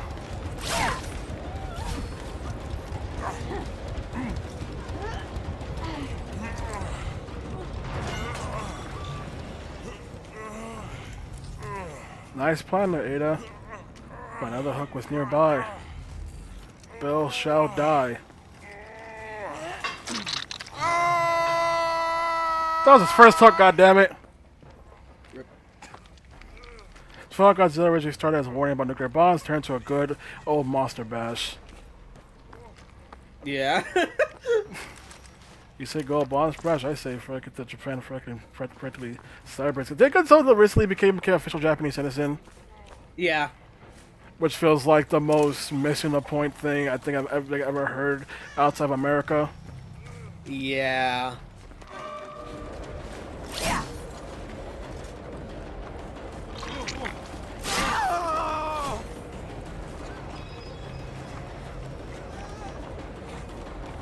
Shaky boy. Nope. Get out, all of you. Jakey boy is mine. I will take this one. Nice try, Ada. I mean that honestly, real nice try. Good effort, good effort, Ada. Those Shin Godzilla touching the top here again, right, Journey? Yeah. Yeah, Shin Godzilla addressed all that again. I need one more hook in the end game. The NFL just gave me one plex for that challenge.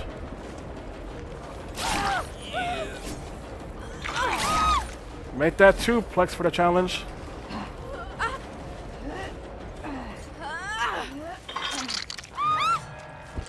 Well, Amano was right. Challenge completed. Oh, there you go. Easy. Told you.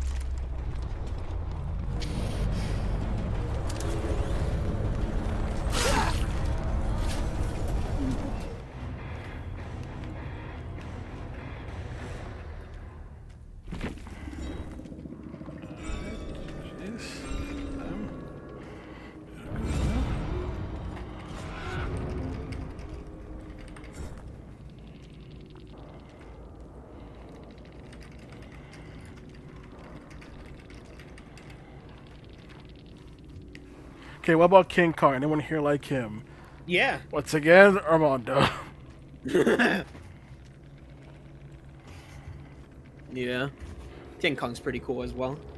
The most I know about King Kong is literally just Donkey Kong, which you could say that's not the same thing. To which I say, well, freaking the movie rights holder tried to sue. Does that count? Right, the fact that the freaking original Mario freaking Jumpman game is supposed to be a Popeye game. So they changed it to being a freaking instead their own original thing.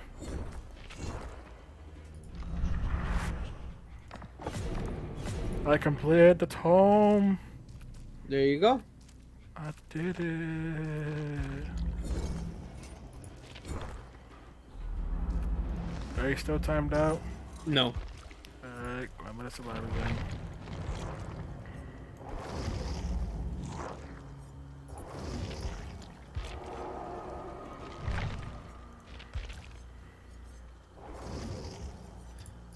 Actually, I feel like playing as my mood.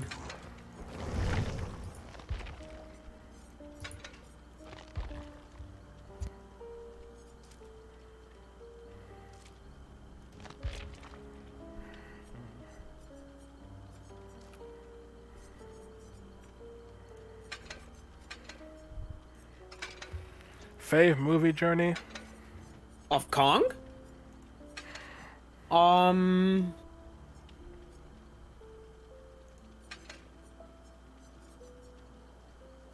I guess I'm gonna say the 2005 version. Because I've seen the original 1932 version, I've seen the 2005 version, I saw the 2017 one, and then when he fought Godzilla. Both the old and the modern one. I'll be back real quick.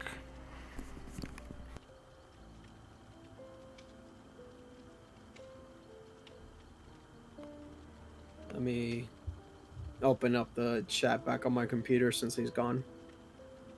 But yeah. Yeah, I would say the 2005 version. Skull Island was pretty cool as well.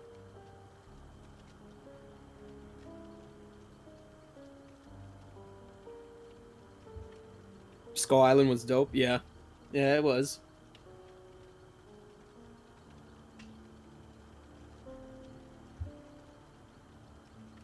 I know Kong has like other movies and shit.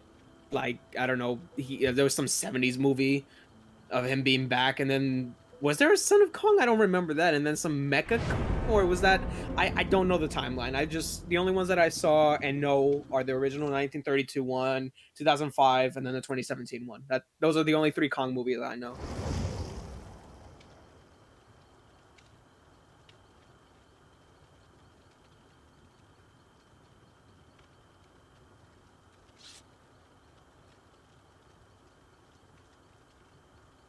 Yeah, it has some weird other movies. Yeah, we don't speak of those.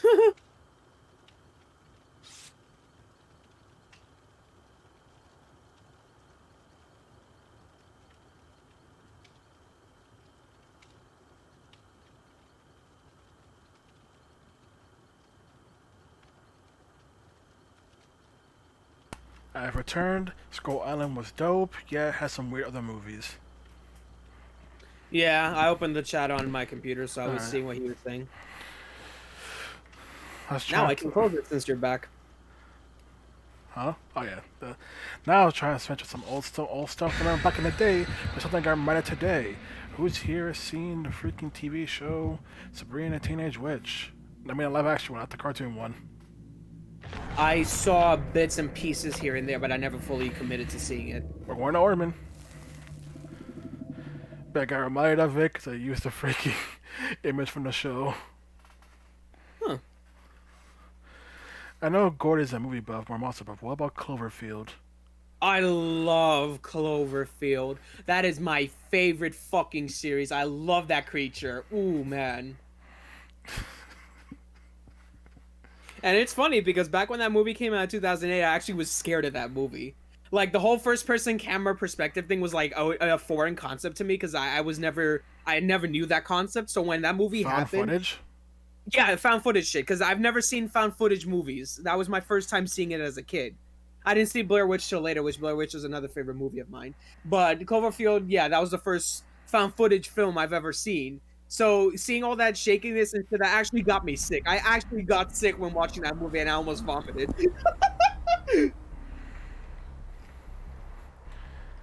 And I'm a Sabrina Teenage Witch. Let's talk about classic Halloween. Pyramid Head. Oh shit! No, game cannon! Game cannon! Let's talk about classic freaking Rebecca! classic freaking Halloween film that always ran on Cartoon Network every year. Freaking Scary Godmother 1 and 2. Oh man, you just threw me back. I don't think I ever saw part 2, but I did see part 1. Oh man. Yeah, part that's the second one was called Revenge of Jimmy. Yeah, no, I think I only ever saw the first one. But The god the damn. second one had a one-time thing where he tries to ruin Halloween. Those are the spirit of Halloween, which will make it so that way the freaking horror creatures will essentially lose their power. Whenever the characters said that Halloween was ruined, then the Halloween on the calendar would start getting less and less, and they started becoming less and less monster-ish. I had a gag where the vampires were turning into humans. Scary Godmother started losing her powers. At one point, they thought she was dead. Got crushed by the house. Damn, you're going making me feel old. Listen, it's a classic. How do you think I feel? Said the youngin. Pyramid Head, you can't put trails on the staircase. Yeah? That's what he's trying to do. It's like you can't do that. Kinda did. Kinda. No, that's it. He can't do that. It goes away. Oh, okay. You can't put the trail on basement. It also doesn't help the fact that when I played Shin Megami Tensei 5, there was a character in the game whose look reminded me of freaking Jimmy from Scary Godmother 2, and I was like, what the fuck? They just turned to Jimmy. They just turned to Jimmy. Yeah, those are classics, and the fact that the author still loves those films, and every time someone mentions it, she keeps advertising the original book versions. Goosebump! I actually marathoned all the Goosebump episodes on Netflix years ago. Man, I used to watch that shit all the time when they aired it on Cartoon Network. Yeah, they had on TV. Goosebumps was dope. Never found it scary, specifically. Yeah, Well, same I don't here. know. And a lot of episodes were kind of dull. Goofy? Oh. Like, a lot of episodes just felt kind of dull. I know the one people generally pick up the most is the one with the puppet. Where it's like, Yeah! the puppet's eh. The one that felt me with probably the most dread is the one where the freaking kid turns the freaking little cuckoo clock head backwards, which causes them to start reversing in age. The Oh, I theme song, remember of that course, of course, slaps. Mm-hmm. My favorite one has to do with a freaking bad kid getting sent to a freaking facility, a correctional facility, but it's being a place that creates these perfect clones of children instead, and he has to like try and break out and reveal the truth.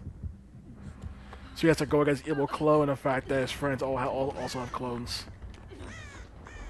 And they make you think like he failed because he became a proper kid at home, but it turns out he's just bluffing, and the clone was actually the one left behind at the facility. And he's putting promises, trying to try and get the other boys out somehow. But to talk about Goosebumps, how about Are You Afraid of the Dark though? Miss fucking IHEP. Oh, Afraid of the Dark. I think I heard of that, but I don't think I watched it.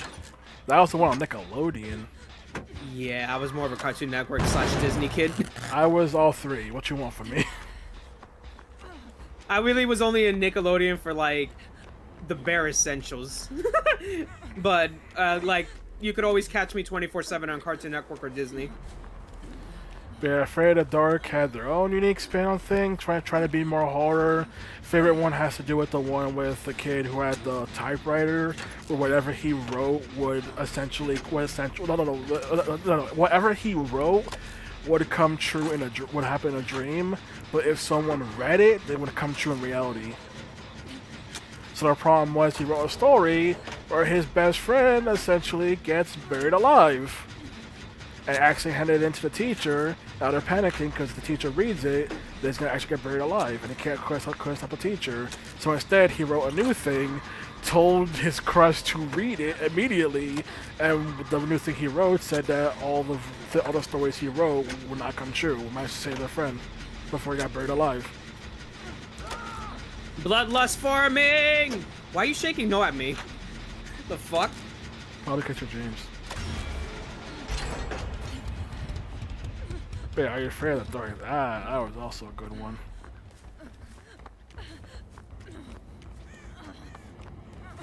So I can't remember. So I failed to remember many of the episodes though. Yeah, it really was.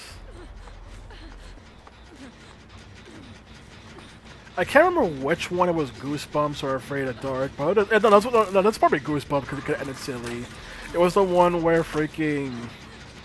I believe that the kid kept using worms to mess with people, so the worms would get the revenge, and he basically promised to stop doing it. So instead, he decided to go fishing, and then the fish yanked them into the water and made them swim back. I remember that. Is that Goosebumps? I think it was Goosebumps. I want to say it's Goosebumps because it ended silly. That's more Goosebumps thing. Yeah. I also remember one where a dad basically kept experimenting with like plans that made copies of people. So he had to save the plans. Can you hear me? Can you hear me? Right here? I'm right here. Kept experimenting with plans, and they made copy, so they managed to defeat the copy, only for an episode to end with all the plans basically having their dad's head and voice, all saying that they're the real one, making the question of, wait, did he actually have the real one? Or was the real one actually dead the whole time? The one I find the most goofy from Goosebumps is where a family moves to a new town where everyone's like pale, and it turns out they're all essentially vampires who want to suck the blood of family and make them vampires like everyone else in the town. And they're basically they're weirdly polite on how much they want to suck their blood. Like, rather than just grabbing them and biting them, they're like, can I suck your blood, please? And one of the girls is like, hey, we're both vampires. We can be friends forever. And they just manage to basically casually run out as the mayor's trying to convince them to stay. And the mayor just shouts, I'm hungry. Pick boy that. from You Pick Live, hell yes. Oh man. Yeah, I also saw a video last month of the retrospect on You Pick Live, and the actor for Pick Boy, who apparently is one of the executive producers, freaking showed up in the comments and freaking appreciating the video. So yes, Pick Boy from You Pick Live. Yes, that was a classic. I remember some of the freaking skits they did, such as one where they had to make the best hamburger. And freaking. I got one door at 99. Other doors were 99.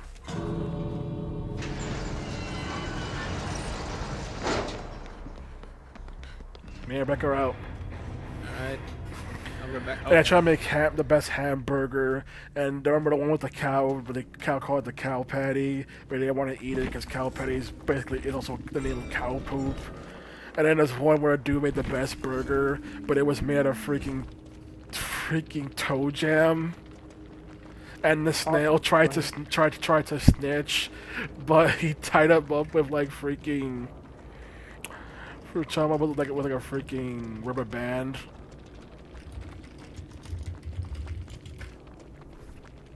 Is that goofy scenario? Yeah. Cartoon Network also had their own equivalent. So I can't remember the name of it, but I know it was one that only happened on Fridays. And I remember the hypeness in the most dumbest thing on the planet.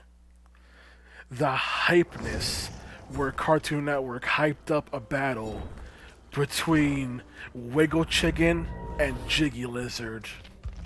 Who remembers that epic battle of the ages?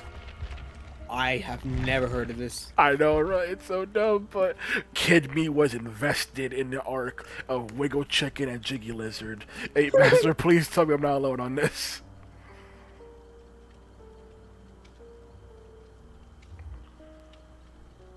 I also had a skit with the cat that names fruit, and they had a one where he says tomato, and he said, "I'm serious." It's like, tomato, I'm serious. I don't think I know that one. I'm alone. But it had this bit where they would just cut to this rubber chicken that's just being shaken in the air called a Wiggle Chicken. But they introduced a rival called Jiggy Lizard, basically the same thing, but with a freaking rubber lizard. And they had this epic battle where they kept seeing which one of them could keep shaking the most. And they keep cutting back to do two different footage. It sounds so stupid when I say it out loud, I know. And they kept cutting back to each one, and eventually Jiggy Lizard stopped moving. I think he died, and freaking Wiggle Chicken won. Oh, that's not an idiot. Speaking of chicken and cow, remember it's cow and chicken that of course you go with the Carpet Munchers episode. Of course that one be the first one you mention. Of course you go with the controversial one. And I speak of cow and chicken, controversy. Who doesn't know that episode? Probably youngin. Next question. Must you? Listen, man, cow and chicken wasn't one of the most popular shows, okay? It's like how people nowadays don't know Johnny Bravo. Or the fact that people keep saying Johnny Bravo was horrible, misogynistic, and it's like, bro, Johnny Bravo had more female fans than male fans. In fact, when they test screened that show, all the male test screeners didn't like it. But you know who did like it? Their girlfriends. Johnny Bravo, yes. And the fact that they were over, the dude got catfished by a deer, and it went on the date anyway. He didn't care he was being used. Also, the fact that the creator said that Johnny does have actual successful dates, we just don't see them on the show because there's no comedy in it. That one gag where I think there's like a Christmas special, and he freaking did like Jinx they did like Jinx, double Jinx, personal Jinx, 1, 2, 3, and you can't talk, like a cow would come out of nowhere and sit on you and keep smacking you and keep trying to talk. Shaolin Showdown, yes. And yes, Shaolin Showdown was a great show. Too bad it had no sequel. It had no sequel. Do not mention no sequel. It was just a one and done show that kind of had a bit of a cliffhanger-ish ending, but you know what? It was a fantastic show, very creative. There was no sequel series whatsoever. Was there? Shut the. Because you're saying that in like a sarcastic tone, but I'm being genuine. Like I don't. No, I don't remember that. We don't talk about Shaolin Chronicles Oh wow, I did not know there was a sequel. Okay. because it sucks. Shaolin Chronicles sucks. Hey, you want a sequel series where we basically made a bootleg Omi to be the mascot, whose element is wood because of creativity? Corrupt. I mean, the sequel. I mean, Coloco Evolution at least had some merit to it. Shaolin Chronicles had nothing. They freaking. And Huntress. Woo! They freaking made the Shaolin Showdowns freaking CGI. They made Omi and that one freaking villain dude related to each other. For some effing reason. Thank God I didn't know about that shit. Like again, that one freaking like Raditz looking rival dude. Yeah, I think so. Him and Omi are related, according to Shaolin Chronicles. Oof. Because that was totally necessary. But yeah, I saw like 2 episodes of Shaolin Chronicles and I just could not keep watching. I was like, why do we do this? Why are we still here? But yeah, Kolioka, that also a classic. I love Kolioka. Teen Titans was the real loss. Listen, it ended pretty well. I have no complaints on how it ended. Yeah, I it don't- ended. I don't- Shame nothing else came afterwards because it ended. Listen, man, Teen Titans goes for a different audience, okay? Listen, man, Teen Titans Go is actually funny at times. Keyword at times. Ironically, when they had no budget, that was when they were at their peak in writing. It's weird. Teen Titans Go. What do you know? Yeah, basically. Yeah, basically. What about Teen Titans Go versus Teen Titans? Or the Teen Titans Go versus Powerpuff Girls episode? Or Teen Titans Go versus Freakazoid? And so people actually like that one because it's basically just a straight up Freakazoid episode. It was basically just a Freakazoid episode and nothing else. How about a Teen Titans Go movie where you do a joke about freaking pushing Batman's parents to their death in order to restore the timeline? You mean Powerpuff Twerk? Listen. Okay, We don't speak of that. We're kinda- talking about the OG one. I can't say that because the Teen Titans Go crossover was with that version, but the OG was fire. Yup. And that's all we need to remember. The OG was fire with a weird ending.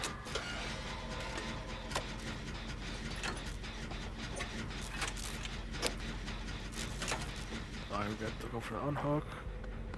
Meg is near. Oh, really? I can't Yeah. She's kind of standing still because Huntress is nearby. Okay, Meg seems to be going in now. Yeah, Meg's going in. Whoops. Yeah, Powerpuff Girls was fantastic. Oh, by the way, who remembers the fact that the CW is still supposed to be making that Powerpuff Girls live action reboot that last I heard never got canceled, so should still be coming at some point, right? Sure, you have to redo the entire production, but it should be here, should be coming, right? Right? Isn't Craig McCracken also actually making a new Powerpuff Girls show as well? A new anime show, to be exact. Oh, that curse stuff. Listen, they said the redoing was not because of the freaking script getting leaked. God and buried, I hope. Speaking of things by Craig McCracken, Foster's Home for Imaginary Friends. Oh, good times.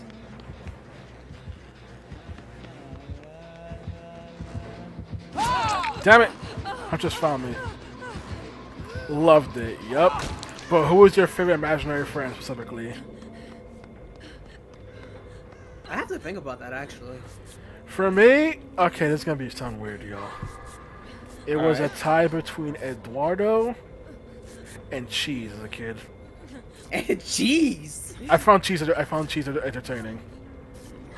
Like the show wanted to be annoying, I found Cheese entertaining. There was even this one Flash game on the I need backup. website. Oh, Megan, yes! Megan, yes! Go! There's even this one Flash game on the website where you can actually take care of the imaginary friends, and just like in the show, if you do practically anything with cheese, it would set him off. Not a very good Huntress. Having to hard tunnel for 1 kill. Yeah, Foster's Home was great. I remember fucking playing that Flash game on Cartoon Network where you like, where it was Blue and Mac like, fully like dragging cheese down with that vehicle, and then like You could, like, remember go- that one of all ones that went in my brain? Got in my brain. fucking let him go, and he's like, ah! You remember literally the worst of the Flash games. What do you mean the worst? I love that one. That was fucking hilarious. It was basic AF. You literally just hold spacebar to. I don't even blame you. It's Huntress, and she's tunneling. I don't even blame you. But it's like all you did was hold spacebar to stop cheese from going down the hill, and if you let go, he just screams. But that's it. It doesn't do anything. See, that simplicity was music to my ears. As Like the one I love was the one that they released before the show came out, where you. fuck? Huh? You have barbecue or something? What the fuck was that? Zero information. I'd be there. My favorite one was the one where the one came out before the show where you had to freaking pass Blue around like a ball between imaginary friends, or to prevent the freaking bratty girl from getting him before Max showed up. I just had a free shot on me and missed. She's tunneled in, and that's why. Oh, Hey guys, Jesus. what's up? Scooby-Doo scenario Megan? watch?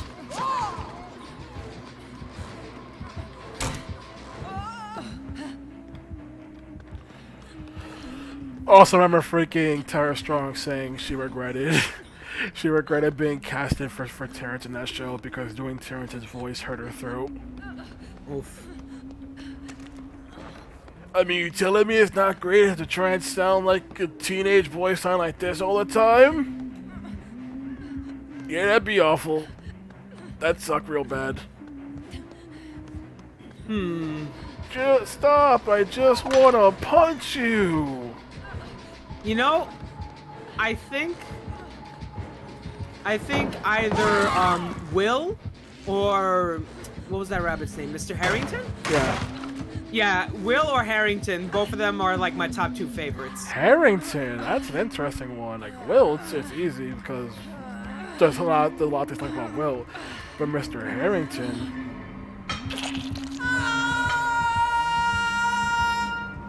Yeah. Coco for me. Coco's a great one. She freaking makes things with her eggs. Coco. Yeah, she was cool. She was singing why Coco. She just always says a Coco. What'd she say? You honey juice. Alright, Meg's getting got. I mean, whatever. I'm going for you. Also, never forget that one cursed Foster's Home comic. Which one? There's several Foster's Home comic, and there's one that's infamous. Okay, what happened? The plot is that a kid basically imagined their own version of Frankie. And their version of Frankie is basically a freaking airhead. With the joke being, she only cares about cleaning and boys. And Frankie found her incredibly annoying, but when she realized she could use her to just do all her chores for her, she appreciated her only for the kids, only for someone to adopt her. People don't like it because the idea of a Frankie that's partly obsessed with boys as a gag.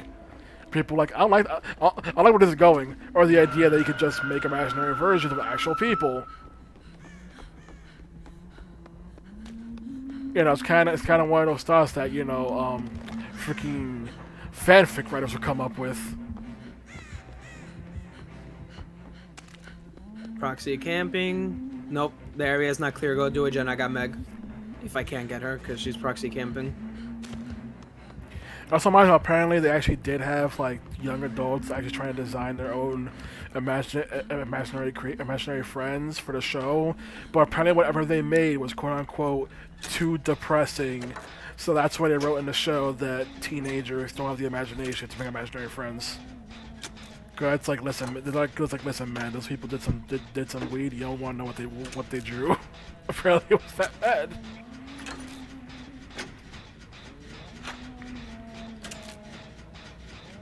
Jesus Christ, this Huntress fucking sucks. Don't you dare, DC. I can't. Obviously, I can't. Just rush gens as much as you can. Don't bother getting me.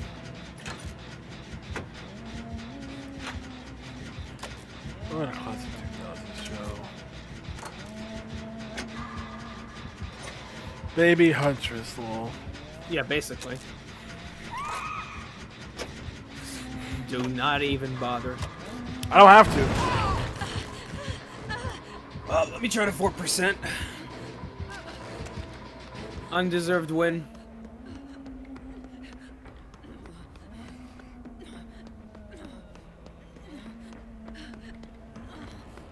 You're a projectile killer. Why aren't you using your projectiles? Because she sucks. She doesn't know how to play Huntress, which is why she tunnels and camps.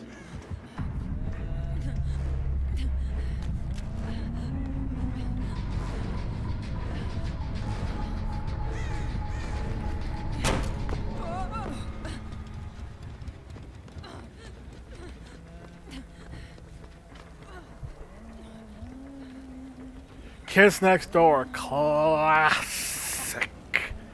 Yup. Sort of remembers that one episode where they all freaking made up their own reasons for why they could just as basic as pick up a pizza. Yup. Freaking number 4 coup. Yeah, that one. Who also And remembers that one multi-part video Flash game that requires you to find passwords on episodes in order to finish the whole thing? No, I don't remember. That's what I just said. The one where that was just a bunch of references. Yep, number 2 being Superman, number 4 being Goku, and the delightful children being Frieza's Smacked on multiple Hook. form. Of course. Undeserved win for unskillful fucking loser.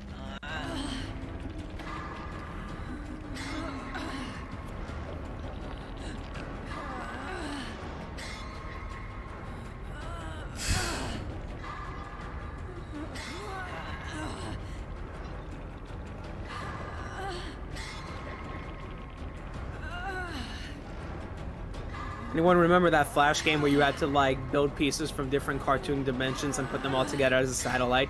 You had like Ed and Eddie's universe, Courage's universe, Kids Next Door's universe, Dexter's universe. Nope. Damn, Boy, that was my sounds favorite Flash interesting. game. Yup. Oh, that favorite Flash game was the one where you freaking were basically playing where you're basically skateboarding as Ed and Eddie. Yeah, I played that one. I played that one. There was also one where you basically played freaking whatever the freaking pipes and tubes minigame thing from Bioshock. Yes, yes, yes.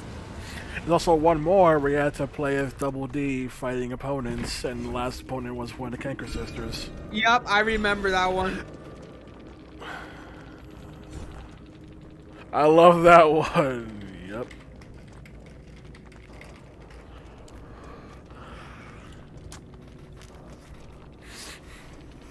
Gee.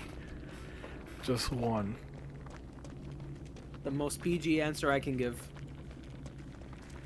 There used to be some dope Flash games. Now they don't exist anymore. Instead, kids gotta use apps, which just makes things worse for the kids. Nah. So some smart guy actually like invented a fucking thing to save the Flash games, and I have that application on my computer, so I still play the Flash games to this day. Great. That's not something the average kid's gonna have access to. Don't remind me. Remember how they had an entire 3D freaking game, freaking open sandboxes freaking game for SpongeBob on the freaking Nickelodeon website. You also have that one freaking boating mini game that helps shoot Critical to popularity. Yeah. What about that? I remember there was some Danny Phantom Flash game on Nickelodeon. Oh yeah, that was. I just can't remember what the name of it was, but I played it. I think I also found that one weird, because I think that one they also referred to Danny as Daniel. I'm like, why? GG, well played. Thank you. Which one to match for you? What about Megas XLR? Yeah. That was a good one. Megas XLR was a good show. Did you know the fact that all the music in the show was freaking found based on some sound disc off the creators found because they spent all the budget on the animation and had literally no money for music? So I'm the Huntress. GG to you.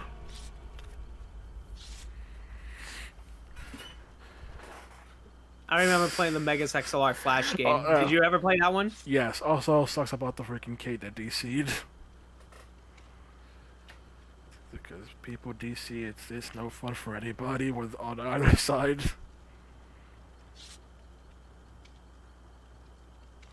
I also did have a moment where you were chasing me down the hallway towards the end.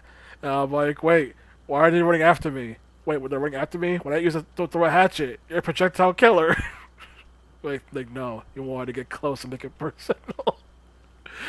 I was like, what? You're a projectile killer. Maybe you were out at the time.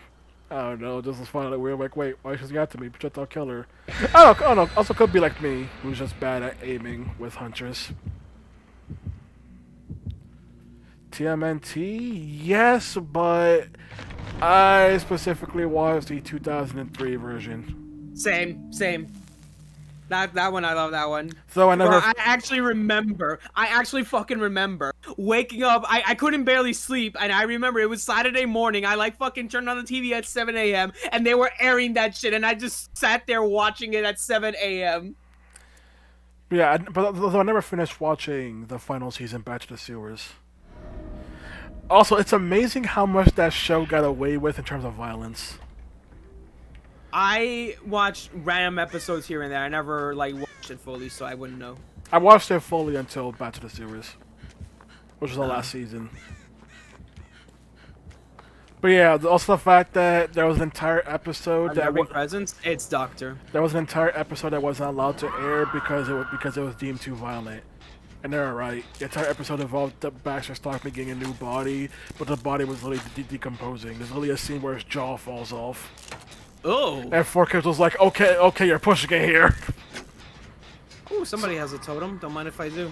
In fact, Fast Forward was released because they didn't want to freaking basically they had like entire season worth of episodes just not air. And then instead told them make Fast Forward, make it more kid friendly, make it more enough with this freaking brutal violence, you a-holes. That's why Fast Forward comes out of nowhere.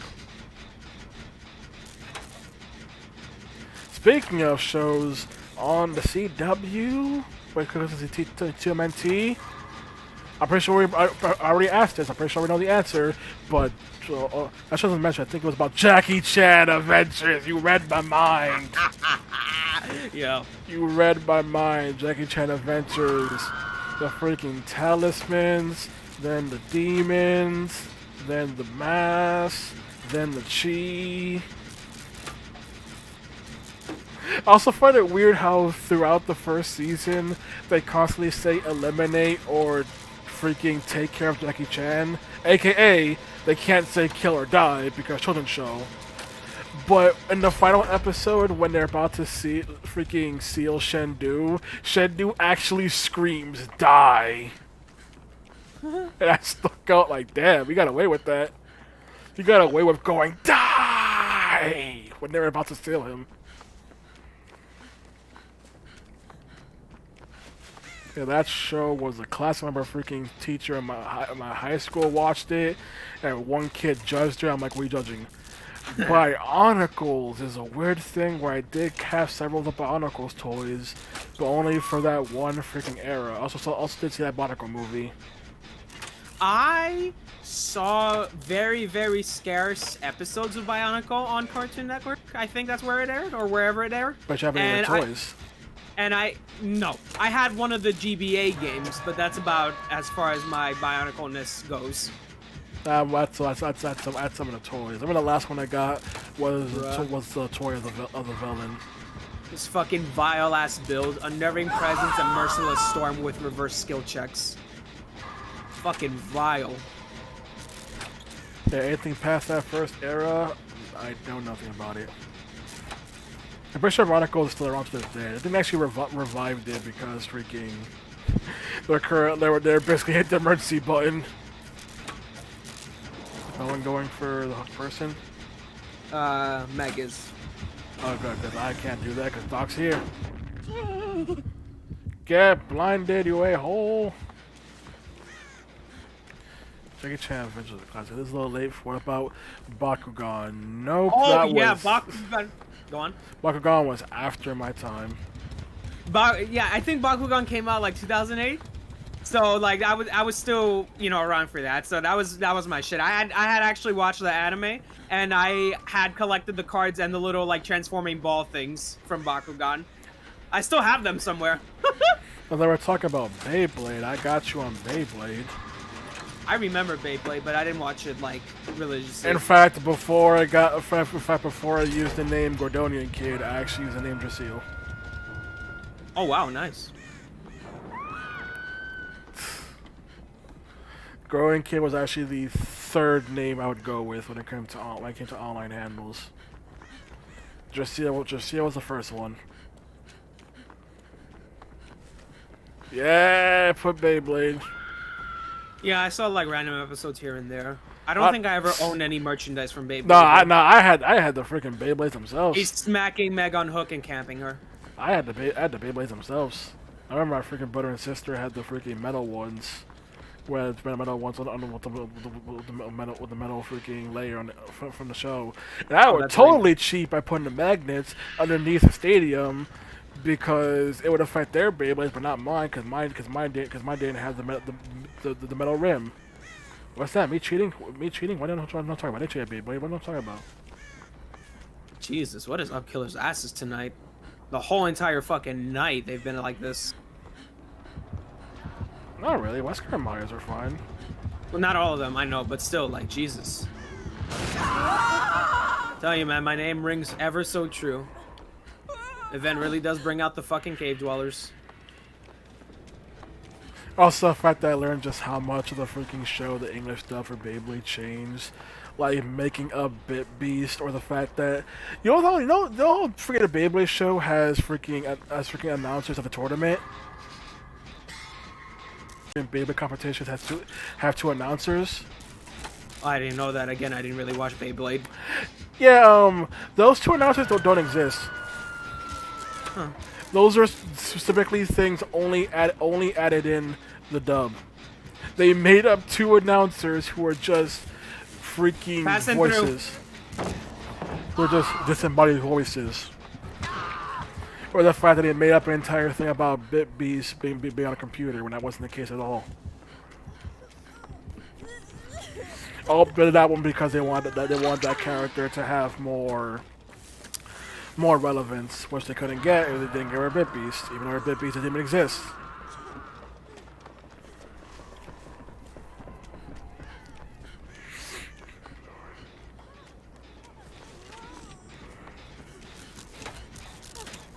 And Beyblade, another thing I also know is still going to this day. It's like how the last thing I saw for Digimon was actually freaking Serena could have gotten me since she sat on the gen, and now the Divisive Frontiers.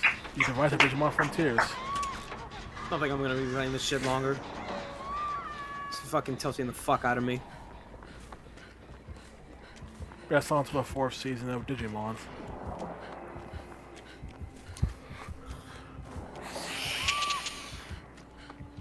Though I have played Cyber Sleuth, not Cyber Sleuth Hacker's Memory specifically, I did not like it at all, and anyone who says it's a better alternative to Pokemon, those people are liars and don't believe them.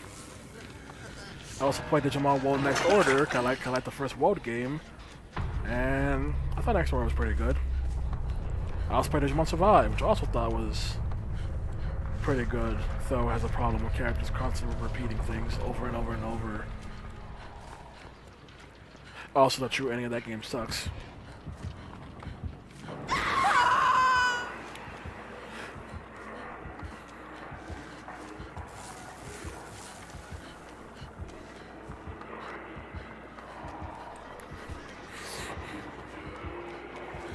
I think the last season, last time I stopped watching Pokemon was actually around the freaking Diamond and Pearl seasons. Though I did watch the first season of the black and white anime on Netflix. I regret my decision. That season sucked.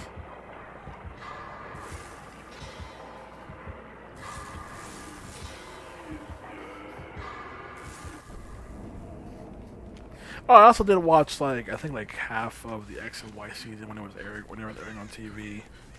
I just kind of got bored of it. Behind you.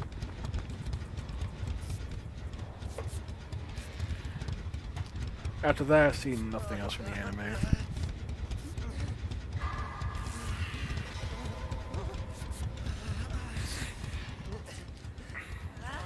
So speaking of classic shows on Nickelodeon, Legends of the Hidden Temple. Never heard of it. How dare you, Ape Master? You got my back on this, right? Legends of the Hidden Temple. Tell me I have my back on. No! Oh my god, Malone. It was a freaking competition. It was a freaking competition show on Nickelodeon where kids went through an entire Hidden Temple themed game show. And it will also be the show where people get very tilted seeing the kids make such basic mistakes. Not knowing the fact that the show is literally rigged. So there are certain points where kids just flat out can't win or are told not to do the proper thing.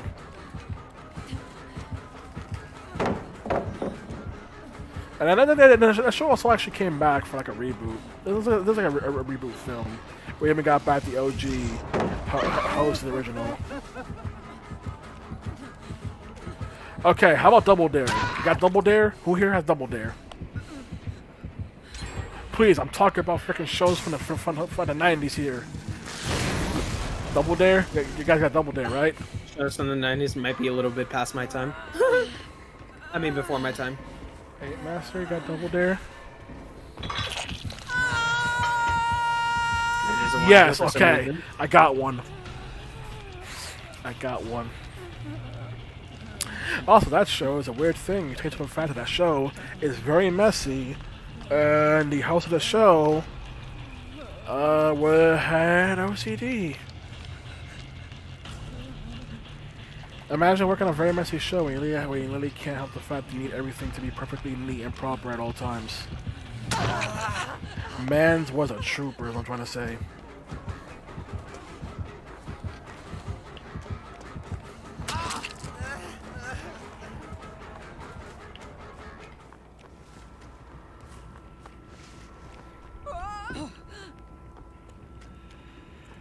Another classic show from Nickelodeon. This time from the 2000s. So I want no excuses. Okay. And that's the Classified School Survival Guide. Of course, bro. No. And the fact that they've all still the main three actors also have their own podcasts that I have been listening to weekly. Such as podcasts like from 2 weeks ago where they mentioned how they end up getting mixed up for different actors, like how Ned's actor gets mixed up for Metro Musso, who played Oliver in Hannah Montana. Moses' actress gets confused for Christy Carlson Romano, who played Ren and Even Stevens and also voiced Kim Possible. He's going your way, I think. And freaking Cookie's actor gets confused for literally any black actor that ever lived. Oh no, not Cookie. In fact, he's more baffled when someone does recognize him. Because he said during the height of COVID, while wearing a face mask, there are some people who would somehow recognize him. And he's like, how? No one ever does. No one ever does when they can see my face. Now that you can't see my face, people are like, you're cooking that's classified.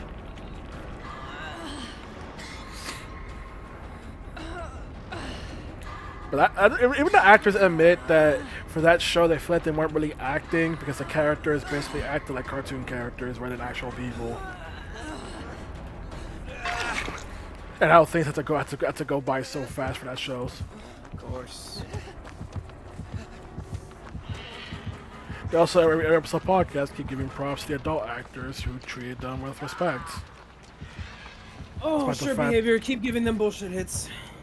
At the fact that they're literal children freaking doing acting jobs.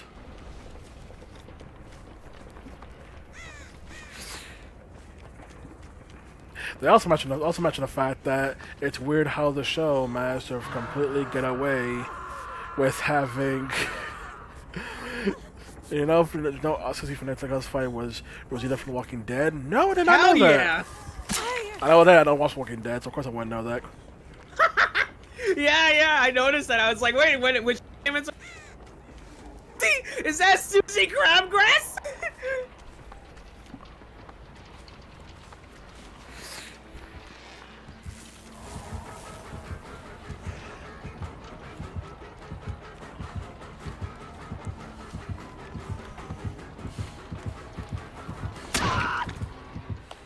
I'm dead.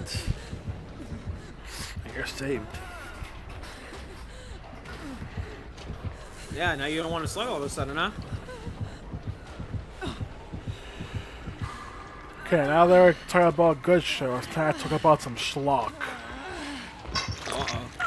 Who's ready for some late 2000s to early 2010s schlock? That only aired on Disney XD. Ooh, I sort of watched Disney XD. What you Pair got? of Kings. I have heard of that, but I did not watch it. People on Twitter be trying to gas up Pair of Kings. It's like, don't shut up, don't you dare do this. Can't be trying to gas up Pair of Kings. Also, one of those actors went to jail. Good lord, I barely touched the gen. It's also why the show made the BS excuse of it wasn't just twins, they were actually triplets because one of the actors went to jail. Don't worry, he later got out and started a rap career about life in jail. A different actor for Disney Channel also went to jail and did the exact same thing. I mean, rap career. It's very sure to happen twice. And no, I will not use the overused Doofenshmirtz quote.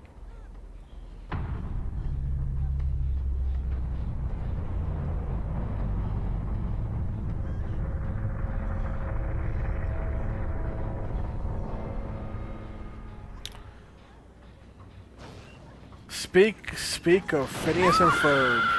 Oh yeah, I saw that. What about Phineas and Ferb?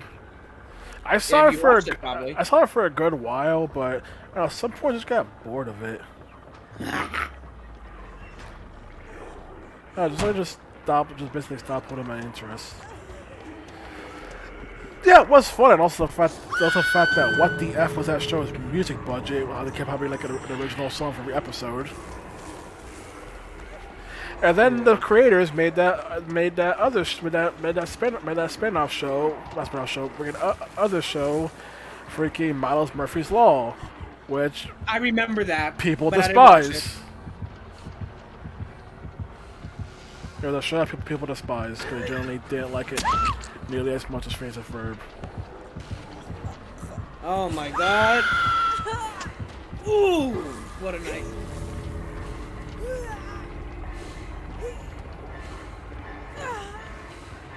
Yeah, I don't know, something about Phineas and Ferb just didn't catch my attention. Also didn't see, I think the only Phineas and Ferb movie I saw was Across Second Dimension. And all that the freaking other films are also And well liked, are also very well liked, like the Marvel one and the Star Wars ones.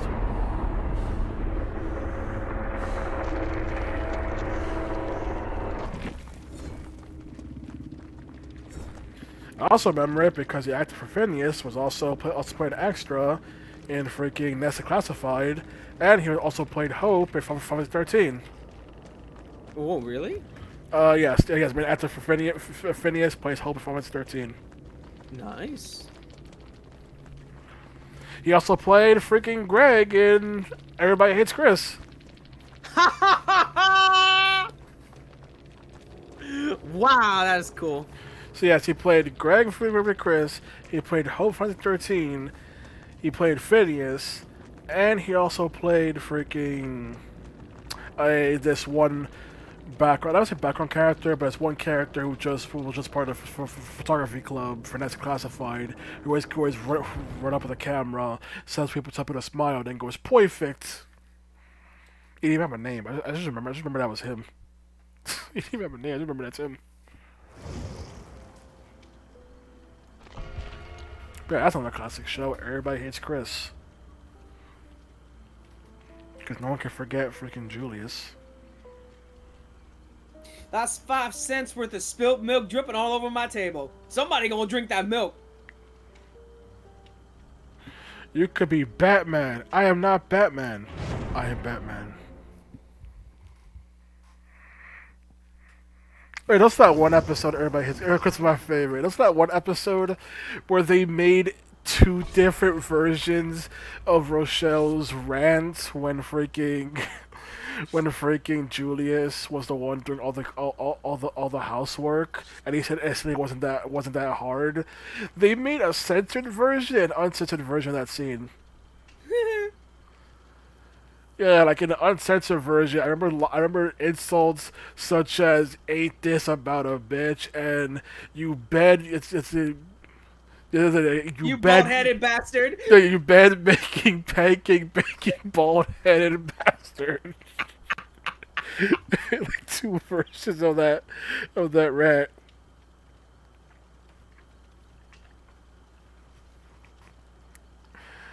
Also, my brother's still convinced that that final episode of the show was a reference to The Sopranos. I've never watched The Sopranos, so I wouldn't know. Apparently ends with basically the entire cast getting gunned down to go they don't show it on screen. So I felt the weird obscure way the final episode was shot. Also, Mr. Omar and his freaking... Mr. Omar is everything, actually. Tragic. And the fact that he just keeps hitting on every single freaking widow he can find. Nah, what about Risky?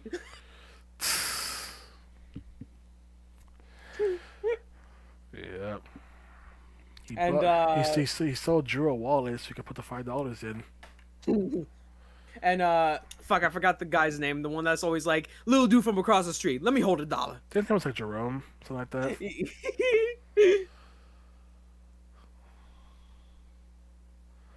I'm surprised he had more of a presence in the show. But again, iCarly had that thing where the freaking guy who worked at the smoothie place also got upgraded to main character for iCarly. It's either Nemesis or Wesker. I'm in front of a crate. It's Wesker. I also want to mention how in iCarly, that entire episode where the iCarly cast... With Lethal. The entire episode of iCarly cast where the crew met Michelle Obama. She was on the episode. I remember that. Somehow, the writers did not include the smoothie shop guy into the episode. And he had to tell them to add him in. And they're like, why? And he's like, I'm the only black actor on this show. And you have Michelle Obama coming in. And I'm not in it. And Nick realized how badly they effed up. He's like, bruh, I'm the only black actor on this show. And you got Michelle Obama. I windowed Wesker. That's how I feel to window Wesker.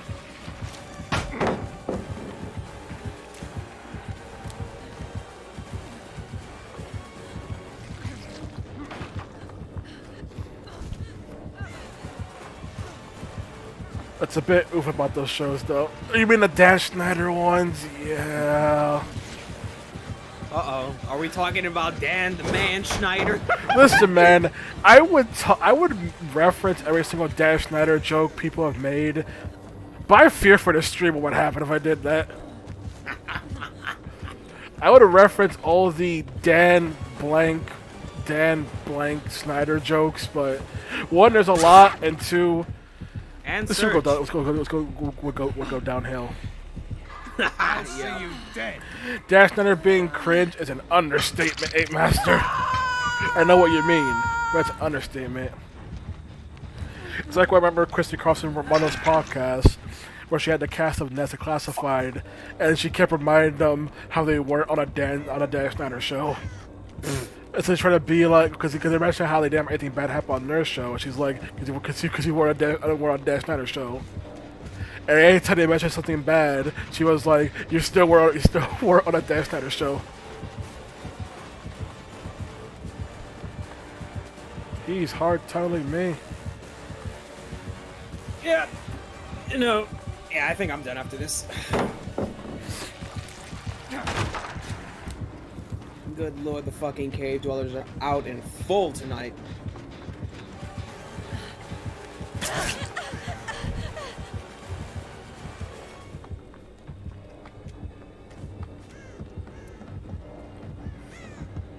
Oh my god, this man's a coming.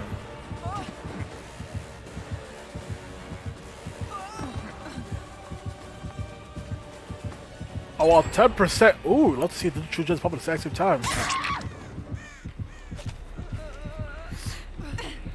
I mean, like for some people, it's also awkward talking about Drake and Josh. When it comes to awkwardness. But Drake and Josh is still a Obvious classic. barbecue is obvious, and Dead Man's. But Drake and Josh is still a classic. Another one so unfortunate to talk about is Zoe 101, but that was getting a reboot. Just ignore all the effed up people on the internet when it comes to the topic of Zoe 101. Man, I remember all those years ago when they dropped the chasing Zoe thingy. Yep. And then it was like dead silence from there. Everyone was like, what the fuck happened? I don't know. See that one entire skit where that was freaking evolved Drake and Josh.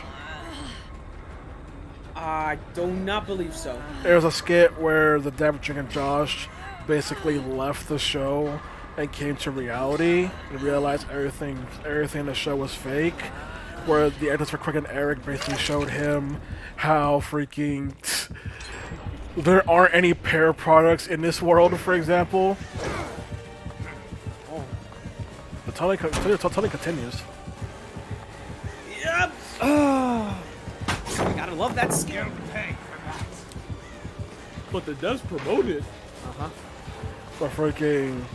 So he found out the wall was fake and he wanted to stay in the real world, but they told him he couldn't do that because he's a main character, so he'll be noticed. But Craig and Eric are side characters, so their presence of being gone isn't nearly as noticeable.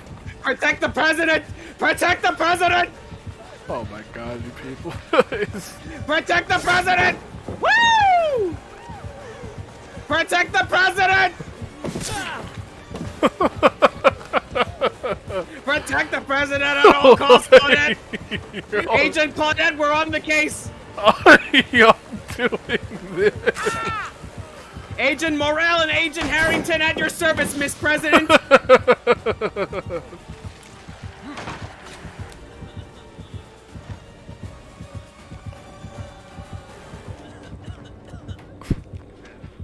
Good job, Agent Morrell. He is distracted. Get out of here, Miss President! No, Miss President! What are you doing? I can't do anything, sir.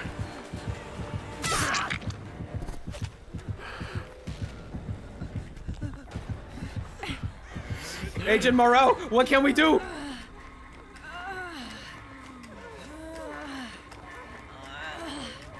Agent Morrell! Agent Morrell! Why would y'all do that? Olympus has fallen! I repeat, Olympus has fallen! I hope this client's PC.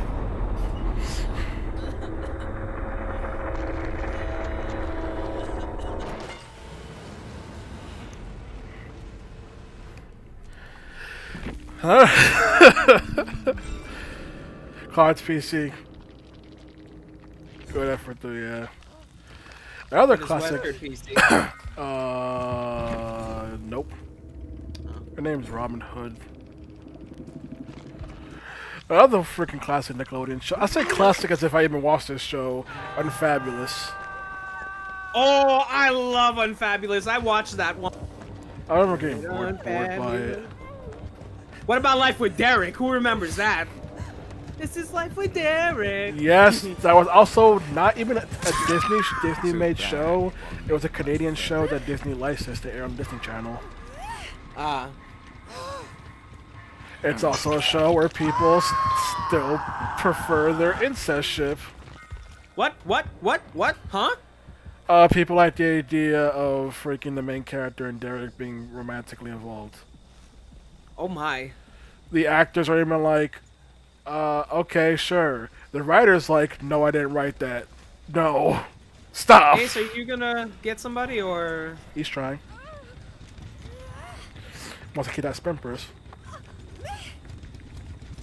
What? Ace. Oh my fucking god. Yeah, I'm definitely done after this. Ace? No fucking way I'm continuing to play this fucking shit. Ace, you already wasted the sprint burst. Ace? Now, who remembers Just Jordan? Oh! You fucking unlocked a deep buried memory there. God, I remember that show. And that whole entire gimmick of him just freezing time to think. A Master says no. It's the whole gimmick of freaking Black Family, but the whole gimmick was the main character. Whenever he said freeze, time would pause to essentially break the fourth wall and try to come up with a plan to try and get out of the situation. Though there was this one gag where where a bird landed on his coat and he said freeze, trying to desperately freeze time, but the bird just pooped on his coat. I remember one episode where he freaking got a grill they wasn't allowed to get, or one where his sister got a tattoo and was scared of getting the tattoo removed because of all the horror stories, and the tattoo artist just did it instantly because tattoo removal is as scary as people think it is.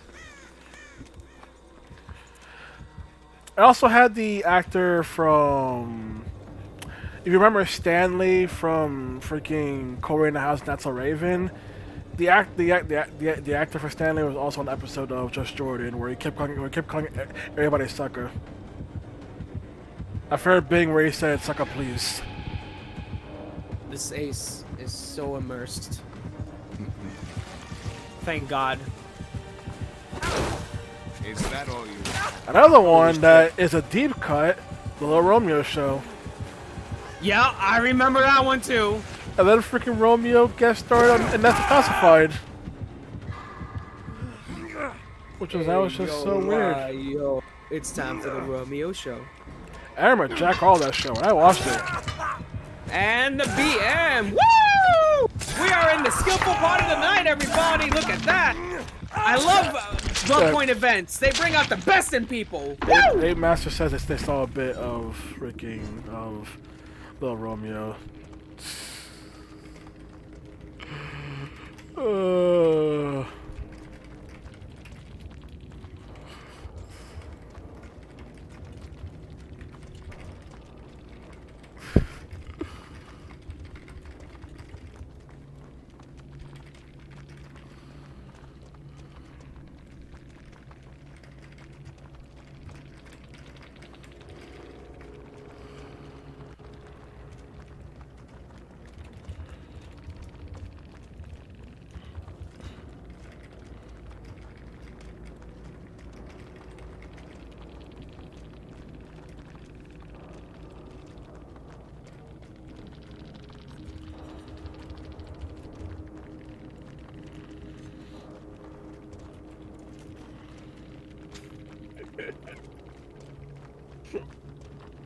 Trash ass fucking game. It's okay. It's gonna be okay, man. I know. You'll live. It'll be fine. I now have 8,200 iridescent shards and only about 294,000 blood points. You get no points to survivors at night, I swear. Yep. But yeah, because the bonus goes to killer at night. I guess if we call it there after that Wesker match, I mean, we had the longest freaking escape streak we've had in what feels like months at the beginning. I would be surprised that freaking we escaped that many times during the stream start. At least the fun was had. Yeah, that is true. That entire freaking presidential protection is going to be an entire short, I swear. Also, I'm glad I'm taking a break from this crud. Yikes. Yep. I know that feel. Also, once again, another stream. Still no DDoSing whatsoever. So you're saying it was all in everybody's heads? I'm just Mass saying. hysteria. I'm just saying people may not know what a DDoS actually is.